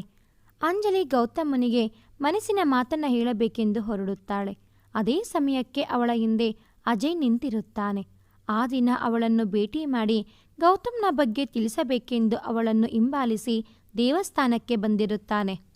ಅವನು ಇನ್ನೇನು ವಿಷಯ ತಿಳಿಸಬೇಕು ಅನ್ನುವಷ್ಟರಲ್ಲಿ ಅಂಜಲಿ ಗೌತಮ್ನನ್ನು ಪ್ರೀತಿಸುತ್ತಿರುವ ವಿಷಯ ತಿಳಿದು ಅವನಿಗೆ ಇನ್ನೂ ಖುಷಿಯಾಗುತ್ತದೆ. ಏಕೆಂದರೆ ಗೌತಮ್ ಮೋಸ ಮಾಡುತ್ತಿದ್ದಾನೆ ಎಂದು ತಿಳಿದರೆ ಮೊದಲೇ ಸಂಬಂಧ ಭಾವನೆಗಳಿಗೆ ಬೆಲೆ ಕೊಡೋ ಅಂಜಲಿ ಇದೆಲ್ಲ ನಾಟಕ ಎಂದು ತಿಳಿದರೆ ಅವಳು ಸುಮ್ಮನೆ ಇರುವುದಿಲ್ಲ. ಯಾವಾಗಲೂ ಗೆಲುವು ನನ್ನದೇ ಅಂದುಕೊಂಡಿರೋ ಗೌತಮನಿಗೆ ಇದು ಅಂತಿಂತ ಸೋಲಲ್ಲ ಎಂದು ಬಹಳ ಖುಷಿ ಪಡುತ್ತಾನೆ. ಇಲ್ಲಿ ಅಂಜಲಿ ಗೌತಮನಿಗಾಗಿ ಒಂದು ಹೂ ಖರೀದಿಸಲು ಹೋಗಿ ಆ ಹೂ ನೋಡುತ್ತಾ ಗೌತಮ್ ಪ್ರಪೋಸ್ ಮಾಡಿದ್ದು ನೆನೆದು ನಗುತ್ತಾ ಅಲ್ಲಿಯೇ ಪಕ್ಕದಲ್ಲಿದ್ದ ಅಂಗಡಿ ನೋಡಿ ಅವರಿಬ್ಬರಿಗೆ ಅದೇ ಸ್ಥಳದಲ್ಲಿ ನಡೆದ ಜಗಳ ನೆನೆದು ಮನಸ್ಸಲ್ಲಿ ಎಂಥ ವಿಚಿತ್ರ, ಕೈ ಮಾಡಿದ್ದೆ ಅವನ ಮೇಲೆ, ಇವಾಗ ಅವನ ಕೈ ಸಾಯೋ ತನಕ ಹಿಡಿಯೋಕೆ ಹೊರಟಿದ್ದೇನೆ ಎಂದುಕೊಂಡು ಅಲ್ಲಿಂದ ಹೊರಡುತ್ತಾಳೆ.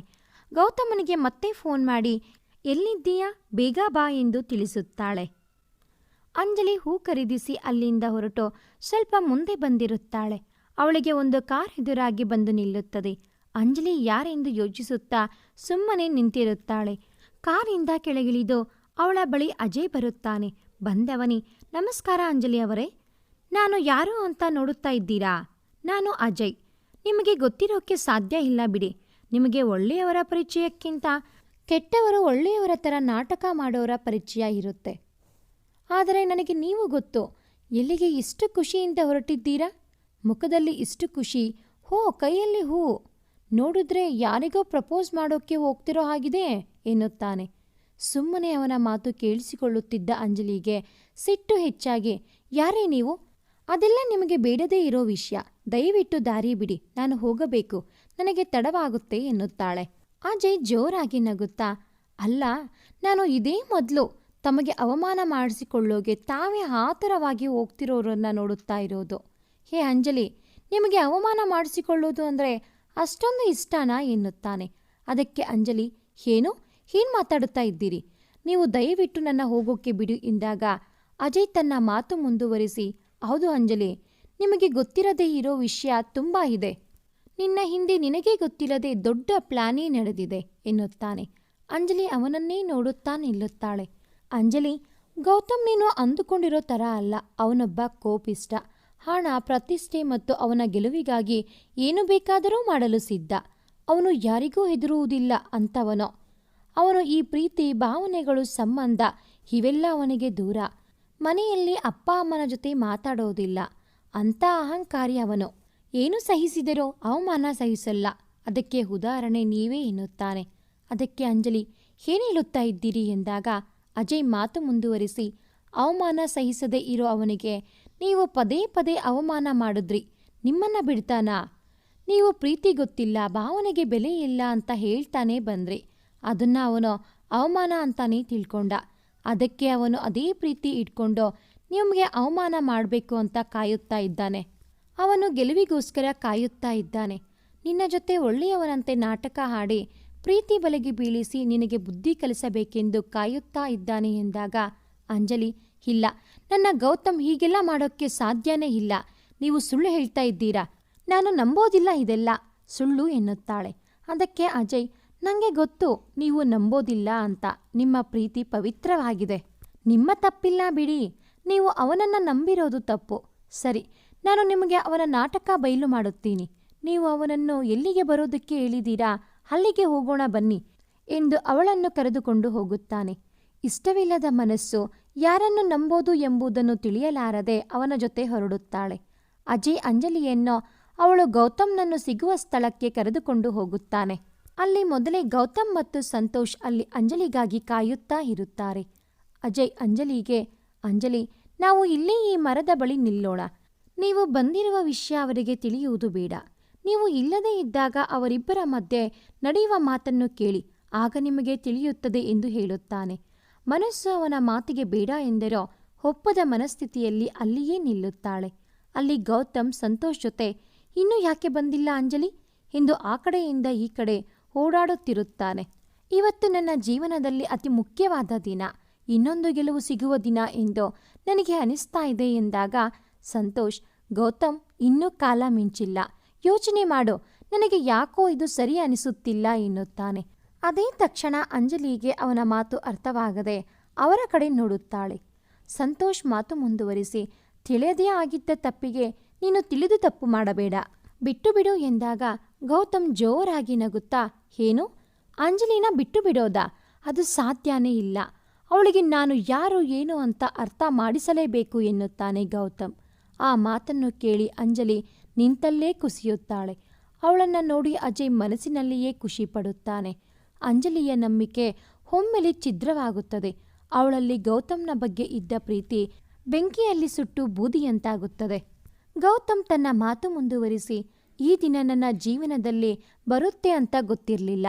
ನಾನು ಎಷ್ಟು ಕಷ್ಟಪಟ್ಟಿದ್ದೇನೆ ಈ ಸಮಯಕ್ಕಾಗಿ. ಇವಾಗ ನಾನು ಹಿಂದೆ ಸರಿದರೆ ಅದಕ್ಕೆ ಅರ್ಥವೇ ಇರುವುದಿಲ್ಲ. ಆ ಥರ ಆಗೋದಕ್ಕೆ ನಾನು ಅವಕಾಶ ಕೊಡೋದಿಲ್ಲ. ಈ ದಿನ ನನ್ನ ದಿನ ಎಂದು ಹೇಳುತ್ತಾನೆ. ಇದೆಲ್ಲ ಕೇಳಿಸಿಕೊಂಡ ಅಂಜಲಿಗೆ ಅಳುವು ಬರದೆ ಗಂಟಲಿನಲ್ಲಿಯೇ ಉಳಿಯುತ್ತದೆ. ಅವಳಿಗೆ ಅವಳ ಮೇಲೆ ಪ್ರಜ್ಞೆ ಇಲ್ಲದಂತಾಗುತ್ತಾಳೆ. ಅವಳ ಫೋನ್ ಅಲ್ಲಿಯೇ ಬಿಟ್ಟು ಅಲ್ಲಿಂದ ಓಡುತ್ತಾ ಹೋಗುತ್ತಾಳೆ. ಸಂತೋಷ್ ಮಾತು ಮುಂದುವರಿಸಿ, ಗೌತಮ್, ನಿನ್ನ ಒಬ್ಬ ಸ್ನೇಹಿತನಾಗಿ ಹೇಳುತ್ತಾ ಇದ್ದೀನಿ. ನೀನು ಮೊದಲಿನ ಹಾಗೆ ಇಲ್ಲ, ತುಂಬ ಬದಲಾಗಿದ್ದೀಯಾ. ಹೇಳಬೇಕು ಅಂದರೆ ನಿನ್ನೆ ಗೆಲುವಿಗೂ ಸಂಪೂರ್ಣ ಕಾರಣ ಅಂಜಲಿನೇ. ಮೊದಲಿನ ಆ ಗೌತಮ್ ನೀನಲ್ಲ. ನೀನು ಸಂಪೂರ್ಣವಾಗಿ ಅಂಜಲಿ ಅವರ ಹಾಗೆ ಬದಲಾಗಿದ್ದೀಯಾ. ಆದರೆ ನಿನ್ನ ಹೀಗೂ ಒಪ್ಪುತ್ತಿಲ್ಲ ಎನ್ನುತ್ತಾನೆ. ಅಲ್ಲಿ ಅಜಯ್ ಇನ್ನೇನು ಬಂದ ಕೆಲಸ ಆಯಿತು ಎಂದು ವಾಪಸ್ಸು ಹೋಗಬೇಕು. ಅಷ್ಟರಲ್ಲಿ ಅವನ ಕಾಲಿಗೆ ಅಂಜಲಿ ಫೋನ್ ಸಿಗುತ್ತದೆ. ತೆಗೆದುಕೊಳ್ಳಲು ಹೋದ ತಕ್ಷಣ ಸಂತೋಷ್ ತನ್ನ ಮಾತು ಮುಂದುವರಿಸಿ, ನೀನು ಅಂಜಲಿನ ಇಷ್ಟಪಡುತ್ತಾ ಇದ್ದೀಯಾ, ಒಪ್ಪಿಕೋ ಎಂದು ಹೇಳಿದ ತಕ್ಷಣ ಅಜಯ್ ಅದನ್ನು ಕೇಳಿಸಿಕೊಂಡು ಅಲ್ಲಿಯೇ ನಿಲ್ಲುತ್ತಾನೆ. ಹುಚ್ಚಿಯಂತೆ ಓಡಿ ಬಂದ ಅಂಜಲಿ ಜೋರಾಗಿ ಅಳುತ್ತಾ ತನ್ನ ಅಳುವನ್ನು ಹೊರಹಾಕುತ್ತಾಳೆ, ಕಿರುಚುತ್ತಾಳೆ. ಏನು ನಡೆಯುತ್ತಾ ಇದೆ ನನ್ನ ಜೀವನದಲ್ಲಿ? ನನಗೆ ಯಾಕೆ ಈ ನೋವು? ಅಂಥದ್ದು ನಾನು ಏನು ಮಾಡಿದೆ ಎಂದು ಬಿಕ್ಕಿ ಬಿಕ್ಕಿ ಅಳುತ್ತಾಳೆ. ಗೌತಮ್ನ ಜೊತೆ ಕಳೆದ ದಿನಗಳನ್ನು ನೆನೆದು ಅಳುತ್ತಾಳೆ. ಅವನ ಇವಾಗಿನ ಮಾತನ್ನು ನೆನೆದು ಅಳುತ್ತಾಳೆ. ಈ ಶ್ರೀಮಂತರೇ ಇಷ್ಟ, ಅವರ ಬಳಿ ಪ್ರೀತಿಗೆ ನಂಬಿಕೆಗೆ ಬೆಲೆ ಇಲ್ಲವಾ ಎಂದು ಅಳುತ್ತಾಳೆ. ತನ್ನ ಕಣ್ಣು ಒರೆಸಿಕೊಂಡು, ಇನ್ನು ನನ್ನ ಜೀವನದಲ್ಲಿ ಪ್ರೀತಿಗೆ ಪ್ರೇಮಕ್ಕೆ ಯಾವ ಜಾಗವೂ ಇಲ್ಲ, ನನ್ನ ಮನಸ್ಸಲ್ಲಿ ಅದು ಸತ್ತು ಹೋದ ಭಾವನೆ ಎಂದು ನಿರ್ಧರಿಸುತ್ತಾಳೆ. ಆಗ ಅವಳ ಮನಸ್ಸಲ್ಲಿ, ನೀನೇನೇ ಹೊಸ ಕನಸನ್ನು ತಂದೋನೋ, ನೀನೇನೇ ಅದೇ ಕನಸನ್ನು ಕೊಂದೋನೋ, ನಂದೇ ತಪ್ಪು, ಬಿಡು ಬಿಡು ಇಂಥ ಸೋಲು, ಪದೇ ಪದೇ ಬೇಕೇನೋ, ಯಾರನ್ನು ನಂಬೋದು ಇನ್ನೋ, ನಿಂತಾಗಿದೆ ಬಲು ದೂರ ನೀನೋ, ಸಂತೈಸಲಿ ಹೇಗೆ ನಾ ಈಗ ನನ್ನನ್ನು ಎಂದೆನಿಸುತ್ತದೆ. ಇಲ್ಲಿ ಸಂತೋಷ್ ಗೌತಮನಿಗೆ ಇದೇ ನಿಜ ಒಪ್ಪಿಕೋ ಎಂದಾಗ ಗೌತಮ್, ಹೌದು ನಾನು ಅಂಜಲಿನ ಪ್ರೀತಿಸುತ್ತಾ ಇದ್ದೀನಿ, ಹೌದು ಇದೇ ನಿಜ ಎಂದು ಅಳುತ್ತಾನೆ. ಗೌತಮ್ ಕೂಡ ಅಂಜಲಿಯನ್ನು ಪ್ರೀತಿಸುತ್ತಿರುವ ವಿಷಯ ಸಂತೋಷ್ಗೆ ಹೇಳುತ್ತಾನೆ. ಆದರೆ ಅದನ್ನು ಕೇಳಲು ಅಲ್ಲಿ ಅಂಜಲಿ ಇರುವುದಿಲ್ಲ. ಅಲ್ಲಿಯೇ ಇದ್ದ ಅಜಯ್ ಇದನ್ನು ಕೇಳಿ ಅಲ್ಲಿಯೇ ನಿಲ್ಲುತ್ತಾನೆ. ಅರೆ, ಎಂಥ ಖುಷಿಯ ವಿಚಾರ, ನನ್ನ ಸೈಡಿಗೆ ಇವಾಗ ಒಂದು ಅರ್ಥ ಬಂತು, ಇದೇ ಬೇಕಾಗಿದ್ದು ನನಗೆ ಎಂದು ಅಲ್ಲಿಯೇ ನಿಲ್ಲುತ್ತಾನೆ. ಗೌತಮ್ ಅಳುತ್ತಾ ತನ್ನ ಮಾತನ್ನು ಮುಂದುವರಿಸುತ್ತಾನೆ. ಹೌದು ಸಂತೋಷ್, ಅವಳು ನನಗೆ ಹೊಡೆದಾಗ ಅವಳ ಮೇಲೆ ಇದ್ದದ್ದು ದ್ವೇಷಾನೇ, ಆದರೆ ಎಂದು ಅವನ ಜೀವನದಲ್ಲಿ ಅವನಿಗೆ ತಿಳಿಯದೇ ನಡೆದ ಸಂಗತಿಗಳನ್ನು ವಿವರಿಸುತ್ತಾನೆ. ಅವಳ ಬಳಿ ಕ್ಷಮೆ ಕೇಳಲು ಹೋದಾಗ ಅವಳು ಒಪ್ಪಿಕೊಳ್ಳದಿದ್ದಾಗ ನನಗೆ ಕೋಪವೇನೋ ಬರುತ್ತಿತ್ತು, ಆದರೆ ಅವಳು ನನ್ನನ್ನು ಕ್ಷಮಿಸಿದ ದಿನ ಅಂಜಲಿ ನನ್ನ ಮನಸ್ಸಿಗೆ ಹೊಸ ಅಂಜಲಿ ಅನಿಸಿದಳು. ಅವಳ ನಗು, ಅವಳ ಮಾತು ಹೊಸ ರೀತಿ ಅನಿಸಿತ್ತು. ಆದರೂ ನನಗೆ ಅವಳ ಮೇಲೆ ಕೋಪ, ಸೇಡು ಇದ್ದಿದ್ದರಿಂದ ಅದು ನನ್ನ ತಲೆಯಲ್ಲಿ ಹೆಚ್ಚು ಸಮಯ ಉಳಿಯಲಿಲ್ಲ. ಅವಳು ನನ್ನ ಸ್ನೇಹ ನಿರಾಕರಿಸಿದಾಗ ಸ್ವಲ್ಪ ಬೇಜಾರಾಯಿತು. ಅವಳ ಮೇಲೆ ಸೇಡು ಇದ್ದಿದ್ದರಿಂದ ನನ್ನ ಗುರಿ ತಲುಪಲು ಅವಳ ಸ್ನೇಹ ಬೇಕೇ ಬೇಕಿತ್ತು. ಅದಕ್ಕೆ ಅವಳನ್ನು ದೇವಸ್ಥಾನದಲ್ಲಿ ಹೇಗಾದರೂ ಮಾಡಿ ಮಾತನಾಡಿಸಬೇಕು ಅಂತ ಹೋದೆ. ಆದರೆ ಆ ದೇವರ ಇಚ್ಛೆ ಕೂಡ ನಾವು ಸೇರೋದೇ ಆಗಿದೆ ಅನಿಸುತ್ತೆ. ಅವಳ ಅವಮಾನ, ಅವಳ ಕಷ್ಟ ನೋಡಬೇಕು ಅಂತ ತುದಿ ಕಾಲಲ್ಲೇ ನಿಲ್ಲೋ ನನಗೆ ಅವಳು ಬೀಳುತ್ತಿದ್ದು ನೋಡಿ ದೇವಸ್ಥಾನದ ಮೆಟ್ಟಲು ಹತ್ತದೇ ಇರೋ ನನಗೆ ಗೊತ್ತಿಲ್ಲದೆ ನಾನು ಅವಳು ಬೀಳುತ್ತಿದ್ದನ್ನು ತಪ್ಪಿಸಿದೆ. ನಾನು ನನ್ನ ಬಗ್ಗೆ ಯೋಚನೆ ಮಾಡದೆ ಅವಳನ್ನು ಕಾಪಾಡಿದೆ. ನನಗೆ ಇಷ್ಟ ಇಲ್ಲದೆ ಇದ್ರೂ ನನಗೆ ಅವಳ ಜೊತೆ ಇರಬೇಕು ಅಂತ ನನ್ನ ಮನಸ್ಸು ಆತರಿಯುತ್ತಾ ಇತ್ತು. ಅವಳ ಮಾತು, ಅವಳ ನಗು ನನ್ನ ಬೇರೆ ಗೌತಮ್ ಅನ್ನೋ ಥರ ಬದಲಾಯಿಸಿತು. ನಿನಗೆ ಗೊತ್ತಾ, ಆ ದಿನ ನಾನು ಇದೇ ಕೈಯಲ್ಲಿ ಆ ಪುಟ್ಟ ಮಗು ಹಿಡಿದಾಗ ನನ್ನ ಕೋಪ ಎಲ್ಲಿಯೋ ಹೊರಟೋಯಿತು. ಆ ಸ್ಪರ್ಶಕ್ಕೆ ನನ್ನ ಕಣ್ಣಿನಲ್ಲೂ ಕಣ್ಣೀರು ಇದೆ ಅಂತ ಗೊತ್ತಾಯಿತು. ಜೀವನ ಇಷ್ಟೇ, ಹುಟ್ಟು ಮತ್ತು ಸಾವು ಅಷ್ಟೇ, ಪ್ರೀತಿ ಒಂದೇ ಶಾಶ್ವತ ಅಂತ ಗೊತ್ತಾಯಿತು. ಅವತ್ತು ಆ ರೌಡಿಗಳಿಂದ ಪೆಟ್ಟು ಬಿದ್ದದ್ದು ಅವಳಿಗೆ. ಆದರೆ ನನಗೇನಾದರೂ ಆಗಿದೆ ಅಂತ ಮಗುವಿನಂತೆ ಅಳುತ್ತಿದ್ದ ಅವಳನ್ನು ನಾನು ಕಳೆದುಕೊಳ್ಳೋದಾ? ಸಾಧ್ಯನೇ ಇಲ್ಲ. ಅವಳು ನನ್ನ ಜೊತೆ ಇದ್ದ ಪ್ರತಿ ಕ್ಷಣ ನನ್ನ ಅಮ್ಮನ ಸಾವಿನ ನೆನಪನ್ನು ಮರೆಸಿತು. ಕೋಪಿಷ್ಟ ಗೌತಮ್ನ ಎಷ್ಟು ಬದಲಾಯಿಸಿದಳು. ಒಂದು ಗಟ್ಟಿ ಬಂಡೆಗೆ ಒಂದು ಜೀವ ತಂದ ನನ್ನ ಅಂಜಲಿ ನನಗೆ ಬೇಕು. ನನ್ನ ಕೊನೆಯ ಉಸಿರಿರೋ ತನಕ ಅವಳ ಜೊತೆ ಕಳೆದ ಆ ಒಂದೊಂದು ಕ್ಷಣ ನನ್ನ ನಾನೇ ಮರೆತ ಕ್ಷಣ.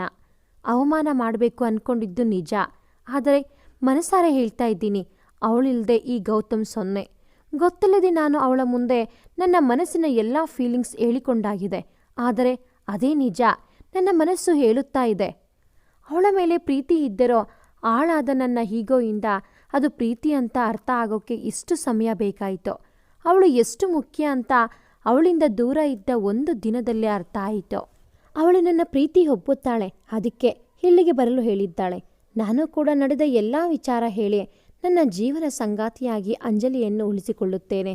ನನ್ನನ್ನು ಕೋಪಿಷ್ಟ, ದುರಂಕಾರಿ ಎನ್ನುತ್ತಿದ್ದ ಜನ ಈ ದಿನ ನನ್ನ ಹೊಸ ಗೌತಮ್ನಾಗಿ ನೋಡುತ್ತಿದ್ದಾರೆ.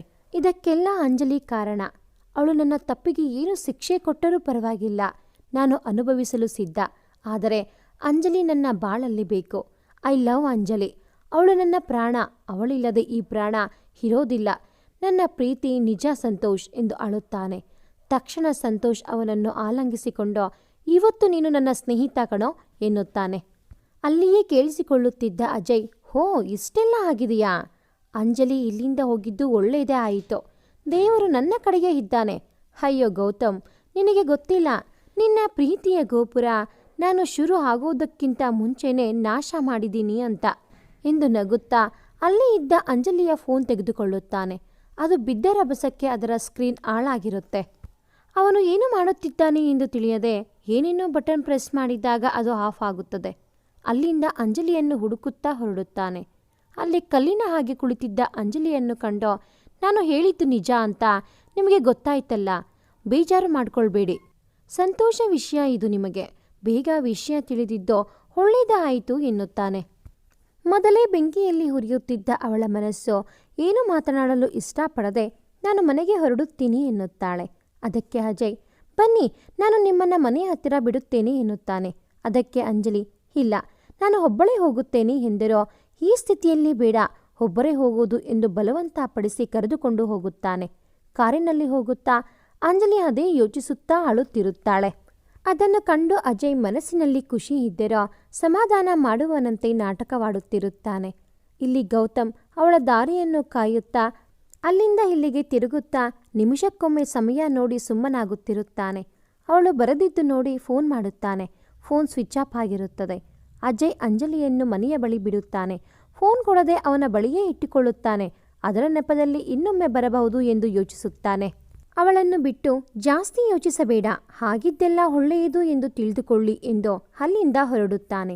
ಅಜಯ್ ಅಲ್ಲಿಂದ ಹೊರಟ ನಂತರ, ಗೌತಮ್ ನೀನು ಜುಜುಬಿ ಅಧ್ಯಕ್ಷ ಸ್ಥಾನ ಕಿತ್ಕೊಂಡೆ, ನಾನು ಏನು ಕಿತ್ಕೊಂತೀನಿ ಅಂತ ನಿನಗೆ ಯೋಚನೆ ಇಲ್ಲ ಎಂದು ನಗುತ್ತಾನೆ.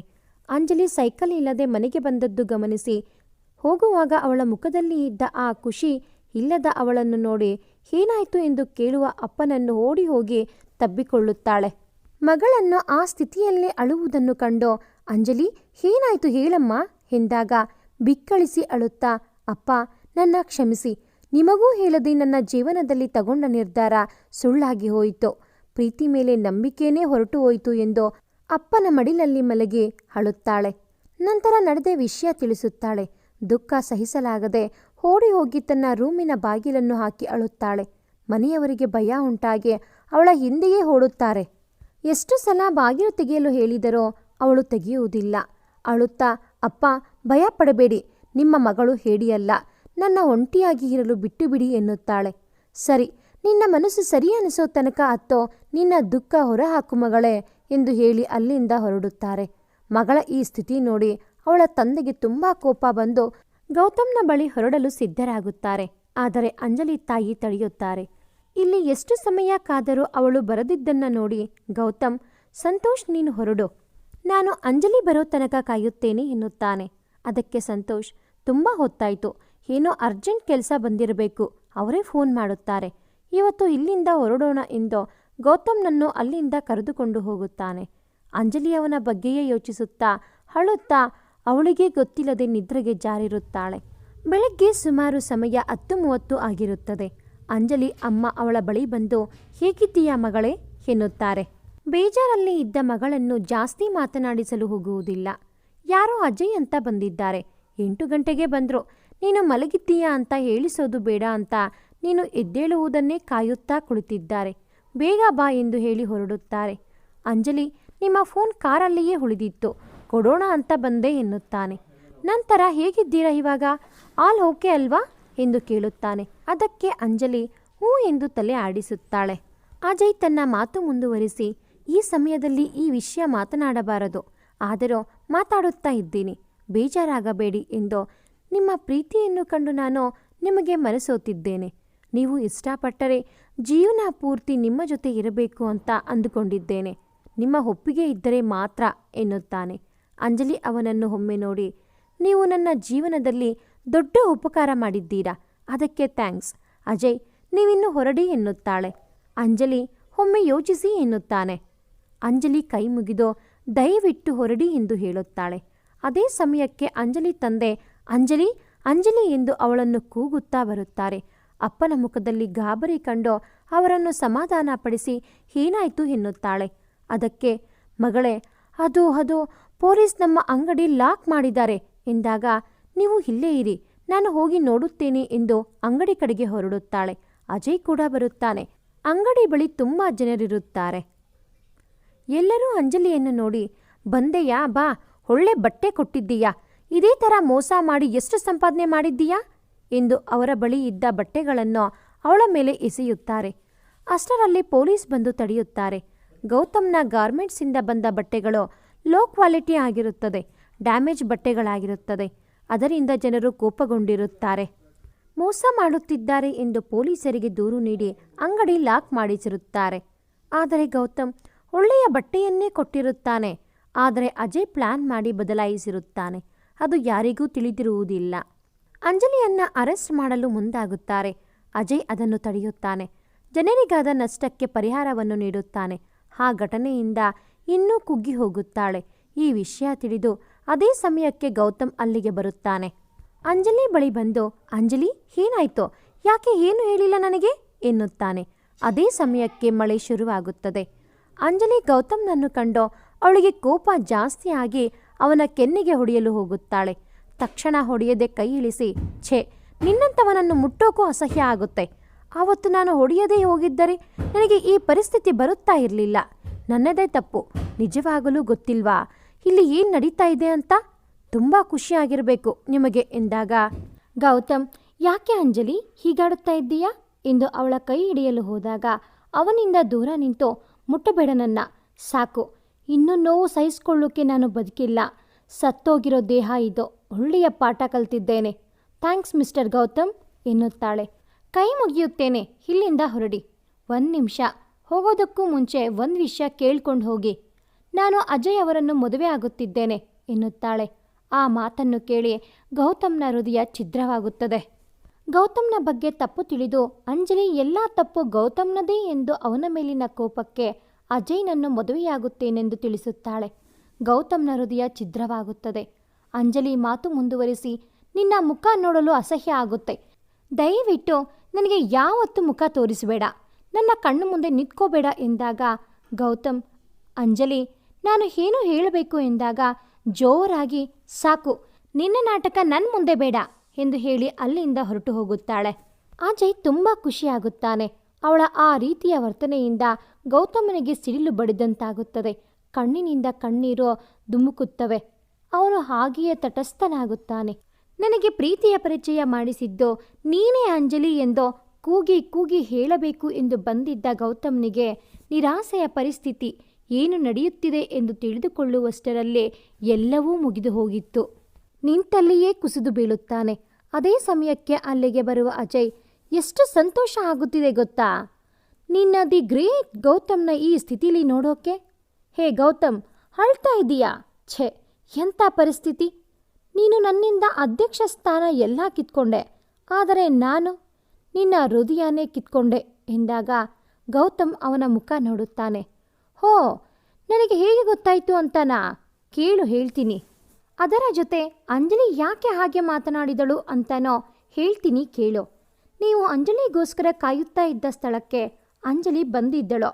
ನೀನು ಅವಳ ಇಷ್ಟಪಡೋ ವಿಷಯ ಬಿಟ್ಟು ಅವಳಿಗಾಗಿ ನೀನು ಏನು ಮಾಡಿದ್ದೀಯಾ ಅನ್ನೋದು ತಿಳಿದು ನಿನ್ನದು ಮೋಸ ಏನೋ ಅಂತ ಅರ್ಥ ಮಾಡಿಕೊಂಡು ನಿನ್ನ ಪ್ರೀತಿಯ ಮಾತನ್ನು ಕೇಳದೆ ಅಲ್ಲಿಂದ ಹೊರಟಳು.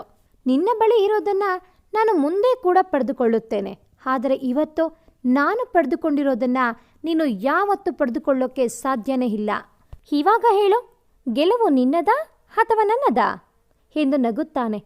ಗೌತಮ್, ನಿನ್ನ ಮನಸ್ಸಲ್ಲಿ ಅವಳ ಮೇಲೆ ಪ್ರೀತಿ ಎಷ್ಟಿದೆ ಅಂತ ಗೊತ್ತು ನನಗೆ. ಆದರೆ ಅಂಜಲಿಗೆ ನಿನ್ನ ಬಗ್ಗೆ ಇರೋದು ಬರೀ ದ್ವೇಷ, ಅಸೂಯೆ. ನಿನ್ನ ಮೇಲೆ ಪ್ರೀತಿ ಹುಟ್ಟೋಕ್ಕೆ ಸಾಧ್ಯನೇ ಇಲ್ಲ. ಮಳೆ ಕೂಡ ನಿನ್ನ ಪ್ರೀತಿಗೆ ಒಪ್ಪಿಲ್ಲ ನೋಡು. ನಿನ್ನ ಕಣ್ಣೀರು ಕೂಡ ಅವಳಿಗೆ ಕಾಣದೇ ಇರೋ ಥರ ಮಾಡಿತು. ನಿನ್ನ ಪ್ರೀತಿ ಅವಳಿಗೆ ಕಾಣಿಸಲೇ ಇಲ್ಲ, ಕಾಣಿಸೋದೂ ಇಲ್ಲ. ಅಂಜಲಿ ನನ್ನವಳು ಎಂದು ನಗುತ್ತಾ ಅಲ್ಲಿಂದ ಹೋಗುತ್ತಾನೆ. ಅವಳ ಮಾತನ್ನು ನೆನೆದು, ಅಜಯ್ ಮಾತನ್ನು ನೆನೆದು ಹುಚ್ಚನಂತೆ ಅಳುತ್ತಿರುತ್ತಾನೆ. ಅಳುತ್ತಾ ಅಳುತ್ತಾ ಅಲ್ಲಿಯೇ ಮಲಗುತ್ತಾನೆ. ಅಲ್ಲಿಗೆ ಬಂದ ಸಂತೋಷ್, ಏನಾಯ್ತು ಗೌತಮ್ ಎಂದಾಗ, ಎಲ್ಲ ಮುಗಿದೋಯ್ತು. ಅಂಜಲಿನ ನಾನು ಕಳ್ಕೊಂಡೆ. ಹೇಗೆ ಬದುಕಲಿ? ಅವಳು ಇಲ್ಲದೆ, ಪ್ರಾಣ ಇಲ್ಲದೆ ದೇಹ ಇರಲ್ಲ. ಏನು ಮಾಡಲಿ ಸಂತೋಷ್? ನನಗೆ ನನ್ನ ಅಂಜಲಿ ಬೇಕು, ಅವಳ ಪ್ರೀತಿ ಬೇಕು. ಬೇಕಾಗಿದ್ದು ಸಿಕ್ಕಲಿಲ್ಲ ಅಂದರೆ ಹೇಗಾದರೂ ಮಾಡಿ ಪಡೆದುಕೊಳ್ಳುತ್ತಿದ್ದ ನನಗೆ ಅವಳು ಕಳಿಸಿಕೊಟ್ಟ ಈ ತಾಳ್ಮೆ ನನ್ನ ಅವಳಿಂದ ದೂರ ಮಾಡಿತು ಎಂದು ಮಗುವಿನಂತೆ ಅಳುತ್ತಾನೆ. ಅಂಜಲಿ ಬಿಟ್ಟು ಹೋಗಬೇಡ ಎಂದು ಕೂಗುತ್ತಾನೆ. ಸಂತೋಷ್ ಹೇಗೋ ಸಮಾಧಾನ ಮಾಡಿ ಕಾರಲ್ಲಿ ಕೂರಿಸುತ್ತಾನೆ. ಇಲ್ಲಿ ಮನೆಗೆ ಬರುವ ಅಂಜಲಿ ತನ್ನ ರೂಮಿಗೆ ಸೇರಿಕೊಳ್ಳುತ್ತಾಳೆ. ಒಬ್ಬಳೇ ಅಳಲು ಆರಂಭಿಸುತ್ತಾಳೆ. ಗೌತಮ್ನನ್ನು ನೆನೆದು ಅಳುತ್ತಾಳೆ. ಅವನ ಮೇಲೆ ಕೋಪ ಇದ್ದರೂ ಅವಳಿಗೆ ನಿಜವಾದ ಪ್ರೀತಿ ಇರುತ್ತದೆ ಅವನ ಮೇಲೆ. ಇಬ್ಬರು ಒಬ್ಬರನ್ನೊಬ್ಬರು ನೆನೆದುಕೊಳ್ಳುತ್ತಾ ಅಳುತ್ತಾ ಇರುತ್ತಾರೆ. ಆ ಸಂದರ್ಭಕ್ಕೆ ಈ ಹಾಡು. ಕಣ್ಣ ಹನಿಯೊಂದಿಗೆ ಕೆನ್ನೆ ಮಾತಾಡಿದೆ, ಕನಸುಗಳು ಕೂತಿವೆ ಏನೂ ಮಾತಾಡದೆ. ಮರೆಯದ ನೋವಿಗೆ ಮೆಲ್ಲಗೆ ಮೆಲ್ಲಗೆ ನೆನಪುಗಳ ಹಾವಳಿಗೆ ಹೃದಯ ಹಾಳಾಗಿದೆ. ಹಾಗೆಯೇ ಅಂಜಲಿ ಕೂತಲ್ಲಿಯೇ ನಿದ್ದೆ ಹೋಗುತ್ತಾಳೆ. ಕಾರಲ್ಲಿ ಹಾಗೆ ಗೌತಮನು ನಿದ್ದೆಗೆ ಜಾರುತ್ತಾನೆ. ಸಂತೋಷ್ ಅವನನ್ನ ಮನೆಗೆ ಕರೆದುಕೊಂಡು ಬರುತ್ತಾನೆ. ಗೌತಮ್ನ ಆ ಸ್ಥಿತಿ ಕಂಡು ಎಲ್ಲರೂ ಗಾಬರಿಯಾಗುತ್ತಾರೆ. ಏನು ಹೇಳದೆ ಅವನನ್ನು ರೂಮಿಗೆ ಮಲಗಿಸಿ ಬರುತ್ತಾನೆ. ನಂತರ ನಡೆದ ಎಲ್ಲ ಸಂಗತಿ ತಿಳಿಸುತ್ತಾನೆ. ಗೌತಮ್ನ ಎರಡನೇ ಅಮ್ಮ ಕುಮುದಾ ಅವರು ಗೌತಮ್ನ ಬಳಿ ಬರುತ್ತಾರೆ. ಅವನಿಗೆ ಸ್ವಲ್ಪ ಜ್ವರ ಕೂಡ ಬಂದಿರುತ್ತದೆ. ಅದನ್ನು ತಿಳಿದು ಅವನ ಬಳಿಯೇ ಇದ್ದು ಅವನ ಆರೈಕೆ ಮಾಡುತ್ತಾರೆ. ಬೆಳಗ್ಗೆ ಗೌತಮ್ ಎದ್ದು ಅಂಜಲಿ ಎಂದು ಕೂಗಿಕೊಳ್ಳುತ್ತಾನೆ.